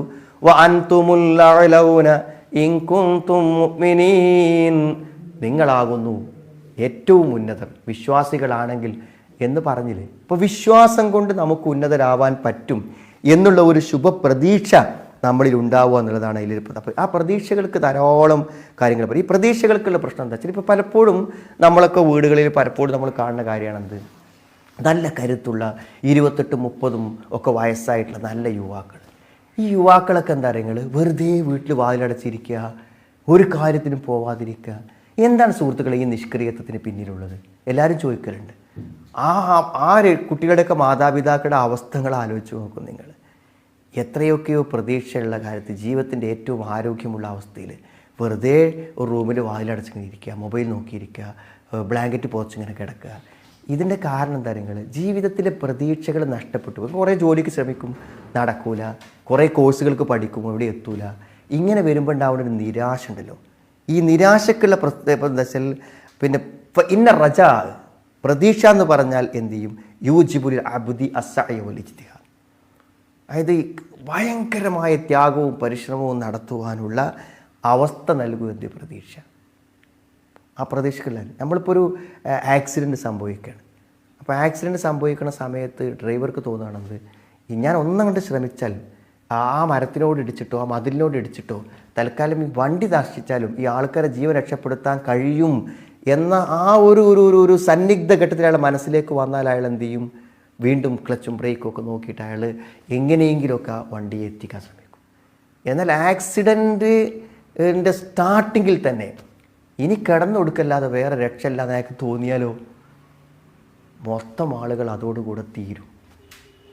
അതല്ലേ അതൊരു വല്ലാത്തൊരു സംഗതിയല്ലേ. എന്തെങ്കിലും ഒന്ന് ചെയ്യാൻ തോന്നണമെങ്കിൽ പ്രതീക്ഷ വേണം. പ്രതീക്ഷ ഇല്ലെങ്കിൽ ഒന്നും നടക്കില്ല. അപ്പം പല ആളുകളും മനസ്സ് നിരാശപ്പെട്ട് തടന്നു പോകുന്നത് എന്തുകൊണ്ടാണെങ്കിൽ ചില നിരന്തര പരിശ്രമങ്ങൾ പരാജയപ്പെട്ടു പോകുമ്പോഴാണ്. അവിടെ ജോലിക്ക് ചേർന്നു അത് ശരിയായില്ല, ഇവിടെ ഒരു കോഴ്സിന് ചേർന്നു അത് ശരിയായില്ല, അവിടെ വിവാഹം കഴിച്ചു അത് ഡൈവേഴ്സായി, അങ്ങനെ നിരന്തര പ്രശ്നങ്ങൾ വരുമ്പോൾ എന്താ വെച്ചാൽ ഇനി ഒരു രക്ഷയില്ല എന്നിട്ട് തളർന്നു പോകും. എന്നാൽ സുഹൃത്തുക്കൾ, നിരാശയോ എന്താ ഉണ്ടാക്കുക, ഇങ്ങനെ ഒതുങ്ങി തൂങ്ങി ഭാരമായി ഇരിക്കാനാണ് തോന്നുന്നത്. അതേപോലെ ഒന്നിക്കും രാവിലെ നീക്കണമെങ്കിൽ തന്നെ 10 മണിയാവും. കാരണം എന്താ, ജീവിതത്തിൽ ഒന്നും ചെയ്യാനില്ല, അങ്ങനത്തെ ഒരു അവസ്ഥ. അപ്പോൾ അതിന് പ്രതീക്ഷകളാണ്. എങ്ങനെ പ്രതീക്ഷ ഉണ്ടാകുക സുഹൃത്തുക്കളെ, എങ്ങനെ പ്രതീക്ഷ ഉണ്ടാകുക? അള്ളാഹു നമുക്ക് തന്ന വാഗ്ദത്തങ്ങളിൽ നമ്മൾ പ്രതീക്ഷിക്കണം. അപ്പോൾ നമുക്ക് ഭയങ്കരമായ ഒരു സത്യവിശ്വാസിയെ സംബന്ധിച്ചിടത്തോളം ഉണ്ടാകുന്ന ഒരു വിചാരമാണത്. എന്താണത്? ഇന്നല്ലാഹ തആല യുഫർരിജു കുർബഹു, അവൻ്റെ എന്ത് ബുദ്ധിമുട്ടുകളെയും അള്ളാഹു ശരിയാക്കി കൊടുക്കും. അള്ളാഹിനൊരു പരിഹാരമുണ്ട്. ഏതെങ്കിലും വഴിക്ക് അള്ളാഹു എൻ്റെ കാര്യങ്ങളെ ശരിയാക്കി തരുമെന്നുള്ളൊരവസ്ഥയാണ്. നോക്കൂ നിങ്ങൾ, എന്തെങ്കിലും എനിക്കൊരു നല്ല അവസ്ഥ വരും എന്ന ഒരു ഉറച്ച ബോധം മനസ്സിലുണ്ടെങ്കിൽ നമ്മൾ കാലദൈർഘ്യമോ പ്രതികൂലതയുടെ തീവ്രതയോ രോഗത്തിൻ്റെ വേദനയോ ഒന്നും നമ്മളെ നിരാശപ്പെടുത്തില്ല. അതിനുദാഹരണമാണ് രണ്ടാമത്തെ മകനും നഷ്ടപ്പെട്ട വിവരം കിട്ടിയപ്പോൾ യാക്കൂബ് നബി അലൈഹിസ്സലാം എന്താണ് മക്കളോട് പറഞ്ഞത്? യാ ബനി യദ്ഹബൂ ഫതഹസ്സസൂ മിൻ യൂസുഫ വ അഖീഹി. പൊന്നു മക്കളെ, നിങ്ങൾ ചെല്ലി, നിങ്ങൾ പോയി എന്നിട്ട് യൂസുഫിനെയും സഹോദരനെയും അന്വേഷിക്കും. ഏതാ യൂസുഫ്? വർഷങ്ങൾക്ക് മുമ്പ് നഷ്ടപ്പെട്ടു പോയ ആ യൂസുഫിനെ അന്വേഷിക്കും. ഇപ്പം നഷ്ടപ്പെട്ടു പോയ സഹോദരനെയും നിങ്ങൾ അന്വേഷിക്കൂ. എന്നിട്ട് യാക്കൂബ് നബി അലൈഹിസ്സലാം മക്കൾ കൊടുക്കുന്നൊരു കാര്യം എന്താ അറിയോ? യൂസുഫ് എത്ര വർഷം മുമ്പ് നഷ്ടപ്പെട്ടു പോയ ആളാണെങ്കിലും ഇനി ഞങ്ങൾക്ക് പ്രതീക്ഷയില്ലെന്ന് നിങ്ങൾ പറയരുത്. വലാ തൈഅസൂ മിർ റൗഹില്ലാ. അള്ളാഹു തരുന്ന ആശ്വാസത്തെക്കുറിച്ച് നിരാശപ്പെടരുത്. ആർക്കാ അതിന് പറ്റുക? ജീവിതത്തിൽ ഒരാഗ്രഹം വർഷങ്ങളും മാസങ്ങളും നീണ്ട കാത്തിരിപ്പിലും സാക്ഷാത്കരിക്കാതെ വരുമ്പോൾ സുഹൃത്തുക്കളെ നിരാശപ്പെട്ടു പോകൂലേ? പക്ഷെ നിരാശ എന്നുള്ള ഒന്നുണ്ടാകണ എപ്പോഴാണ്? അള്ളാഹുവിനും എൻ്റെ പ്രശ്നം പരിഹരിക്കാൻ പറ്റില്ലെന്നാണ് നിരാശപ്പെടുന്നവൻ്റെ ആശയം. അങ്ങനെ ഒന്നുണ്ടാവും? അള്ളാഹുവിന് പരിഹരിക്കാൻ പറ്റാത്തൊരു കാര്യം ഉണ്ടാവും. അതുകൊണ്ട് ഒരു വിഷയത്തിലും എത്ര തന്നെ പ്രതികൂലത ഉണ്ടായാലും പറ്റില്ലെന്ന് പറയുന്നൊരവസ്ഥ ഉണ്ടാവരുത്. ഒരു സുഹൃത്ത് എനിക്ക് വോയിസായിട്ട് കഴിഞ്ഞ ദിവസം ഒരു സംശയം ചോദിച്ചു. എന്താ പറയുക, അയാൾ കുട്ടികളുണ്ടാവണില്ല. ആ പരിശോധന നടത്തിയപ്പോൾ എന്താ വെച്ചാൽ കൗണ്ട് 0 ആണ്. കൗണ്ട് 0 അപൂർവമായിട്ടാണ് കാര്യം. കാരണം ഇതിൽ കൗണ്ടേ ഇല്ല അയാളെ സെമണിൽ. അപ്പോൾ എന്തായിരിക്കും ആ അവസ്ഥ? അപ്പോൾ അദ്ദേഹത്തിനൊരു സംശയം എന്താ വെച്ചാൽ ഇനിയിപ്പോൾ ഞാൻ പ്രാർത്ഥിക്കുന്നതിൽ അർത്ഥമുണ്ടോ എന്നാണ്. ഇനിയിപ്പോൾ ഞാൻ പ്രാർത്ഥിക്കുന്നതിൽ അർത്ഥമുണ്ടോ? അദ്ദേഹത്തിന് ന്യായമായ സംശയമാണ്. അദ്ദേഹത്തിൻ്റെ വിശ്വാസത്തിന് ദുർബലത കൊണ്ടല്ല, മറിച്ച് എന്താണെന്ന് വെച്ചാൽ ചോദിക്കാൻ കാരണം എന്തെങ്കിലും നമ്മളൊരു കാര്യം നമ്മളുടെ ഒരു കാരണത്തെ ഉണ്ടാക്കിയിട്ടല്ലേ നമ്മൾ ചോദിക്കേണ്ടതെന്നാണ്. അങ്ങനെയല്ല സുഹൃത്തുക്കളെ, നമുക്ക് ചെയ്യാവുന്ന വശം ഉണ്ടെങ്കിൽ ചെയ്യണം എന്നുള്ളൂ. നമുക്ക് എന്തെങ്കിലും ഒരു ചെയ്യാണ്ട്, അതാണ് ഇപ്പോൾ ചികിത്സക്ക് പോയി നോക്കിയില്ലേ, മെഡിസിൻ കഴിച്ചു നോക്കിയില്ലേ, അതാണ് ചെയ്യാനുള്ളൂ. നമുക്ക് ചെയ്യാനുള്ള വശങ്ങൾ നമ്മൾ ചെയ്തിട്ട് നമ്മൾ അല്ലാതെ. അപ്പോൾ ഇവിടെ അങ്ങനെ ഒരു വന്ധ്യത ഉള്ളൊരാൾ പിന്നെ പ്രാർത്ഥിക്കണ്ട എന്നാണോ?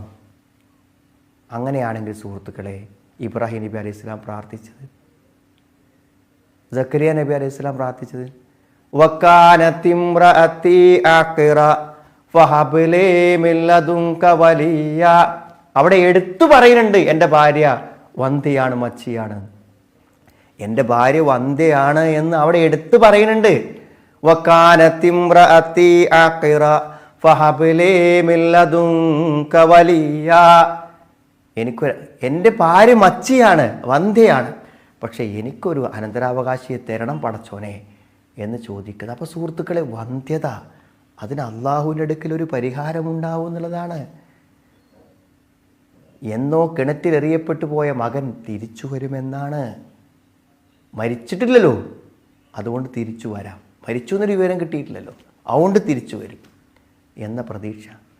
അപ്പോൾ സഹോദര, എൻ്റെ ഈ ശബ്ദം കേൾക്കുന്ന നമ്മൾക്ക് എന്ത് പ്രശ്നമാണുള്ളത്? അതിനൊരു പരിഹാരമുണ്ടാകും, അതിനൊരു പരിഹാരമുണ്ടാകും എന്ന് നിങ്ങളുടെ മനസ്സിനോട് നിങ്ങൾക്ക് ഉറപ്പിച്ച് പറയാൻ പറ്റുമോ? എങ്കിൽ അതാണ് മനസ്സ് തളരാതിരിക്കുവാനുള്ള ഏറ്റവും വലിയ ആയുധം, അതാകുന്നു എന്നാണ് വിശുദ്ധ ഖുർആൻ പറയുന്നത്. നിങ്ങൾ ശത്രുക്കൾ ഇങ്ങനെ ശക്തി പ്രാപിച്ചു വരികയാണ്, ഫാസിസം വളർന്നു വരികയാണ്. എല്ലാ രംഗത്തും എന്താണ് ന്യൂനപക്ഷങ്ങളെ അല്ലെങ്കിൽ പ്രത്യേകിച്ച് മുസ്ലിങ്ങളെ നശിപ്പിക്കുവാൻ, വംശഹത്യ ചെയ്യാൻ ഓരോ പുതിയ കുതന്ത്രങ്ങൾ ആസൂത്രണം ചെയ്തുകൊണ്ടിരിക്കുകയാണ്. ഈ ന്യൂസൊക്കെ അങ്ങനെ കേൾക്കുമ്പോൾ ഇനിയിപ്പോൾ എന്തായാലും ആലോചിച്ചിട്ട് കാര്യമില്ല, അതല്ലേ എല്ലാവരും പറയണത്. ഇനി കാര്യം അങ്ങനെ പറഞ്ഞ് കേട്ടില്ല നമ്മൾ? വിശ്വാസികളായ ആളുകൾ തന്നെ അങ്ങനെ പറയുന്നത് കേട്ടിട്ടില്ലേ? എന്നാൽ സുഹൃത്തുക്കളെ, ശത്രുവിനെക്കുറിച്ച് പറഞ്ഞപ്പോൾ അള്ളാഹു പറഞ്ഞൊരു കാര്യമുണ്ട്. ആദർശത്തിൻ്റെയും മുസ്ലിം വംശത്തിൻ്റെയും ശത്രുക്കളുടെ വിജയങ്ങൾ കാണുമ്പോൾ, ശക്തി കാണുമ്പോൾ, അവിടെ ഭരണ സ്വാധീനങ്ങൾ കാണുമ്പോൾ ശത്രുവിനെക്കുറിച്ച് അള്ളാഹു എന്താ പറഞ്ഞത്? ഇൻ തൻസുറുല്ലാഹ യൻസുറുക്കും വയുസബ്ബിത് അഖ്ദാമക്കും. നിങ്ങൾ അള്ളാഹുവിനെ സഹായിച്ചാൽ അള്ളാഹു നിങ്ങളെ സഹായിക്കും, നിങ്ങളുടെ പാദങ്ങളെ അവൻ ഉറപ്പിച്ചു നിർത്തും. അപ്പോൾ നമുക്ക് മാത്രം ബാധകമല്ല ഈ ആയത്ത്, നമുക്ക് മാത്രം ബാധകമല്ല ഈ ആയത്ത്. എന്താ സുഹൃത്തുക്കൾ അള്ളാഹുവിനെ സഹായിക്കുക എന്ന് പറഞ്ഞാൽ? ഒന്നാമത്തെ കാര്യം, ആളുകൾ ചോദിക്കും നിങ്ങൾ എന്താ ചെയ്തതെന്ന് ചോദിക്കും. ഇന്ത്യൻ മുസ്ലിങ്ങളുടെ അധസ്ഥിതാവസ്ഥ പരിഹരിക്കാൻ നിങ്ങൾ എന്ത് ചെയ്തു? ഒന്നാമത്തെ കാര്യം എന്താണ്? അള്ളാഹിനെ സഹായിക്കലാണ് നമ്മൾ ചെയ്യേണ്ടത്. ഒന്നാമത്തെ കാര്യം എന്താണ് സുഹൃത്തുക്കളെ? എന്താണ് ഒന്നാമത്തെ കാര്യം? ബിൽ ഖിയാമി ബിദീനിഹി, അള്ളാഹുവിൻ്റെ ദീനനുസരിച്ച് ജീവിക്കുക. അതുകൊണ്ട് ഓരോ മുസ്ലിമും ആത്മപരിശോധന നടത്തേണ്ട ഒരു കാര്യമാണ്, ഞാൻ അള്ളാഹുവിൻ്റെ ദീനിനെ ശരിയായി നിർവഹിക്കുന്നുണ്ടോ? നമ്മുടെ ദീനിന് നേരെ വാളോങ്ങുമ്പോൾ, അതിനെ നശിപ്പിക്കുവാൻ ഗൂഢമായ ശ്രമങ്ങൾ നടക്കുമ്പോൾ ഒരു മുസ്ലിം ആദ്യം നോക്കുന്നത്, ഞാൻ അള്ളാഹുവിനെ സഹായിക്കുന്നുണ്ടോ? അള്ളാഹുവിൻ്റെ ദീനിന് അള്ളാഹു പറഞ്ഞൊരു ഗൗരവം ജീവിതത്തിൽ നൽകാൻ എനിക്ക് പറ്റുമെന്ന്. രണ്ടാമത്തേതോ വദ്ദഅവതു ഇലല്ലാഹ്, അള്ളാഹുവിലേക്കുള്ള പ്രബോധനം. അല്ലേ, പള്ളി പൊളിക്കാൻ വേണ്ടി പള്ളിയുടെ മുകളിൽ കയറി ഏറ്റവും ആദ്യത്തെ കൊട്ടുകൊട്ടിയ ആൾ അദ്ദേഹം മുസ്ലിമായി എന്ന് മാത്രമല്ല, ഇന്ത്യയിലുടനീളം അദ്ദേഹം പള്ളികളെ പുനർനിർമ്മിക്കാൻ നടത്തുക. അതാണ് ദഅവത്ത് എന്ന് പറഞ്ഞത്. പ്രവാചകന് നേരെ വാളോങ്ങിയവൻ പ്രവാചകനിലേക്ക് വരുന്ന വാളുകളെ തടുക്കാൻ പരിചയമായി ശരീരം കാണിച്ചു കൊടുത്ത് നിൽക്കുന്ന രംഗം ചരിത്രത്തിൽ നമ്മൾ കാണുന്നതാണ്. അപ്പോൾ വളരെ വലിയ പരിഹാരമാണ് സുഹൃത്തുക്കളെ. എന്താ സംശയമുള്ളത്? ഇസ്ലാമിൻ്റെ ഈ സുന്ദരമായ ആശയങ്ങളെ ലോകത്ത് അതിവേഗത്തിൽ ആൾക്കാർ സ്വീകരിച്ചുകൊണ്ടിരിക്കുകയാണ്. അതിനേക്കാളും ശത്രുവിനെ തലവേദന സൃഷ്ടിക്കുന്ന വേറൊരു കാര്യമുണ്ടോ? പറയും. അതിനേക്കാളും ശത്രുവിന് തലവേദന സൃഷ്ടിക്കുന്ന വേറൊരു കാര്യമുണ്ടോ? അതിനെന്താ നമുക്ക് പ്രയാസം? ഇന്ന് സോഷ്യൽ മീഡിയകൾ അത്ര വ്യാപകമാണ്. ആരിലേക്ക് നമുക്ക് മെസ്സേജ് കൊടുക്കാം, ആർക്കും നമ്മുടെ സന്ദേശം എത്തിക്കാം. നോക്ക് നിങ്ങൾ, ഈ മതിലിന് അപ്പുറത്തുണ്ടായ നമ്മുടെ അയൽവാസിയോട് ദീൻ്റെ കാര്യങ്ങളെക്കുറിച്ച് പറയാൻ നമുക്കൊരു ചെറിയ ചമ്മൽ. എങ്ങനെയപ്പോൾ അത് തുടങ്ങുക? അതെങ്ങനെ അവനോട് പറയാം? പക്ഷേ നോക്ക് നിങ്ങൾ, വാട്സപ്പിലേക്കൊരു ചെറിയ കുറിപ്പ് വിട്ട്, ഒരു വോയിസ് വിട്ട് ഒന്ന് കേൾക്കൊണ്ടു എന്ന് പറയാൻ ഇന്നൊരു പ്രശ്നമില്ലല്ലോ. അയാൾ കേട്ടിട്ട് എന്തായിക്കോട്ടെ, എന്ത് പ്രതികരിച്ചോട്ടെ, നമുക്കൊരു പ്രശ്നമല്ല അല്ലേ? ഇന്നതിന് പറ്റും, അതിർത്തികളില്ല. അപ്പോൾ അത് ഇൻ തൻസുറുല്ലാഹ യൻസുർകും വയുസബ്ബിത് അഖ്ദാമക്കും, നിങ്ങൾ അള്ളാഹിനെ സഹായിക്കും. അപ്പോൾ സുഹൃത്തുക്കളെ, എന്താണ് ഞാനും നിങ്ങളും ഈ ദീനിൻ്റെ പ്രബോധന രംഗത്ത് നിർവഹിക്കുന്നത്? വലുവായ ഒരായത്തെങ്കിലും ആൾക്ക് എത്തിച്ചു കൊടുക്കുന്നുണ്ടോ? നമ്മുടെ ജീവിതത്തെ നന്മയിലേക്ക് കൊണ്ടുവരുവാനുള്ള പഠനങ്ങളും അതേപോലെ തന്നെ മാറ്റങ്ങളും നമുക്കുണ്ടാവുന്നുണ്ടോ? മൂന്നാമത്തെ കാര്യമായിട്ടാണ് എന്ത് പറഞ്ഞത്? വജിഹാദു അഅദാഇഹി, അള്ളാഹുവിൻ്റെ ശത്രുക്കളോട് ഏറ്റുമുട്ടേണ്ടി വരുന്ന ഘട്ടങ്ങളിൽ അതിൻ്റെ നിയമപരിധികൾക്ക് നിന്നുകൊണ്ട്, നേതൃത്വം നിന്നുകൊണ്ട്, ശരഈയായ അതിൻ്റെ അനുവാദം പരിശോധിച്ചുകൊണ്ട് എന്ത് ചെയ്യുക? ഇസ്ലാമികമായ നിലക്കുള്ള ജിഹാദിനെ ആഹ്വാനം ചെയ്യുന്ന അപ്പോഴാണ്. ഇതിന് മൂന്നിനും നിങ്ങൾ തയ്യാറാണോ? അള്ളാഹു നിങ്ങളെ സഹായിക്കും എന്ന് അള്ളാഹു പറയുന്നു. നമുക്കെന്താണ് അള്ളാഹുവിൻ്റെ വാഗ്ദത്തത്തിൽ പ്രതീക്ഷിക്കുന്നതിന് എന്താണ് സുഹൃത്തുക്കൾ നമുക്ക് തടസ്സം? അതാണ് കാര്യം. ഇവിടെയൊക്കെ എന്താണ് ഈ മനസ്സ് തളരുന്നതിൻ്റെ ഏറ്റവും പ്രധാനപ്പെട്ട ഒരു കാരണം എന്ന് പറഞ്ഞാൽ, എപ്പോഴാണ് മനസ്സ് തളരുക? ഇതുവരെ അയാൾക്ക് ജോലി നഷ്ടപ്പെട്ടു പോയി. അപ്പോൾ അയാളിങ്ങനെ ആലോചിക്കുകയാണ്, പടച്ചോനെ ഇനിയിപ്പോൾ ഒരു ജോലി എനിക്ക് എങ്ങനെ കിട്ടുക? ജോലി കിട്ടിയില്ലെങ്കിൽ എന്തായിരിക്കും എൻ്റെ അവസ്ഥ? ഞാൻ എൻ്റെ മക്കൾക്ക് എങ്ങനെ ഭക്ഷണം കൊടുക്കുക? എങ്ങനെ ഈ മാസത്തെ കറണ്ട് ബില്ല് അടക്കുക?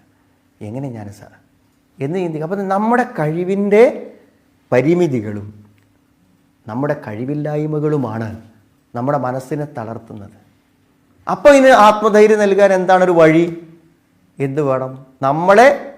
നമുക്കെവിടെയാണോ ദുർബലതയുള്ളത് അവിടെ കൈവയ്ക്കാൻ പുറത്തുനിന്ന് ഒരാൾ വേണം. അപ്പോൾ ബിസിനസ്സുകാരനായ ജ്യേഷ്ഠൻ പറയണത്, നിൻ്റെ നിത്യ ചെലവുകൾ നടന്നു പോണ കാര്യത്തിൽ നീ ബേജാറാകേണ്ട കാര്യമില്ല. ജോലി നീ അന്വേഷിച്ചോ, എൻ്റെ വീട്ടിൽ പട്ടിണിയാവില്ല. അത് ഞാൻ ഇവിടെ ഉള്ളിടത്തോളം കാലം നിൻ്റെ വീട്ടിൽ പട്ടിണിയാവില്ല, അത് നിനക്കൊരു ബുദ്ധിമുട്ടാവില്ല എന്ന് ജ്യേഷ്ഠൻ പറയുമ്പോൾ സമാധാനമായില്ലേ? നമുക്ക് കഴിവില്ലാത്ത കാര്യത്തിൽ മറ്റൊരാളുടെ ഒരു സപ്പോർട്ട്, അതല്ലേ സുഹൃത്തുക്കളെ? എന്നാൽ ഒരു വിശ്വാസിക്ക് ആ സപ്പോർട്ട് ആരാണ് അറിയുന്നത്? വിശ്വാസിക്ക് ആ സപ്പോർട്ട് ആരാണ്? വമൻ യതവക്കൽ അലല്ലാഹി ഫഹുവ ഹസ്ബു, വമൻ യതവക്കൽ അലല്ലാഹി ഫഹുവ ഹസ്ബു. ആരല്ലാഹുവിൽ ഭരമേൽപ്പിച്ചുവോ അവൻ അല്ലാഹു മതി. എന്താ തവക്കുൽ എന്ന് പറഞ്ഞാൽ? വി അൻ യഅ്തമിദ അലല്ലാഹ്, അല്ലാഹുവിൽ ഭരമേൽപ്പിക്കുക. ഫി ജൽബി മാ യൻഫഉ, അവന് ഉപകാരമുള്ള കാര്യങ്ങളെ കൊണ്ടുവരാൻ.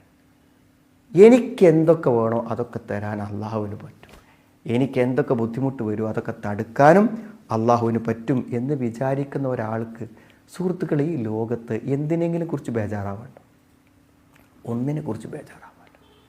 അപ്പോൾ ഇത്തരത്തിലുള്ള ഒരു പ്രതീക്ഷയോടുകൂടെ അള്ളാഹുവിലെല്ലാം ഭരമേൽപ്പിക്കുവാനുള്ളൊരു മനസ്സ് നമുക്കുണ്ടായാൽ സുഹൃത്തുക്കൾ നമുക്ക് രക്ഷപ്പെടാൻ പറ്റും. പിന്നെ എന്താണെന്ന് വിചാരിച്ചാൽ സ്വാഭാവികമായും ആഘാതങ്ങളും അതേപോലെ പ്രത്യാഘാതങ്ങളും പ്രതിസന്ധികളൊക്കെ മനുഷ്യനല്ലേ നമ്മളൊക്കെ. അതുകൊണ്ട് സുഹൃത്തുക്കൾ ചില സ്വാഭാവിക പ്രക്രിയകളുണ്ട്. ആ പ്രക്രിയകൾ എന്ത് ചെയ്യണം, നമ്മളും നിർവഹിക്കണം. മനസ്സിലായല്ലേ? നമ്മളിപ്പോൾ കുക്കർ ഉപയോഗിക്കുന്ന സമയത്ത് നമ്മൾ എന്തുണ്ടായിരിക്കും, അതിന് ചിലക്കിടയ്ക്ക് അതിൻ്റെ ഒരു ആവിയുടെ മർദ്ദം കൂടുമ്പോൾ എന്ത് ചെയ്യും, അത് പുറത്തേക്ക് പോവില്ലേ? ആ പുറത്തേക്ക് പോകാൻ വഴിയില്ലെങ്കിൽ എന്തായിരിക്കും സംഭവിക്കുക, നമുക്ക് ആലോചിക്കാം. അതൊക്കെ സംഭവിക്കും. മനുഷ്യനെ സംബന്ധിച്ചിടത്തോളം അങ്ങനെ പ്രകൃതി തന്നെ ഉണ്ട്. നമ്മൾ കരയണത് എന്തിനാണ്? കരയുമ്പോൾ ഒരു ആശ്വാസം മനുഷ്യന് കിട്ടും. അതേപോലെ ഒരു ആശ്വാസമാണ് എന്ത് കാര്യങ്ങൾ, നമ്മുടെ വിഷമങ്ങൾ മറ്റുള്ളവരോട് പറയുക എന്നുള്ളത്. നമ്മുടെ മനസ്സ് പ്രതിസന്ധികളെ കൊണ്ട് താങ്ങാനാവാതിരിക്കുമ്പോൾ അതിൻ്റെ ഭാരം കുറച്ച് കൊടുക്കണം, അതിൻ്റെ വെയിറ്റ് കുറക്കണം. അത് വളരെ പ്രധാനപ്പെട്ടൊരു കാര്യമാണ്.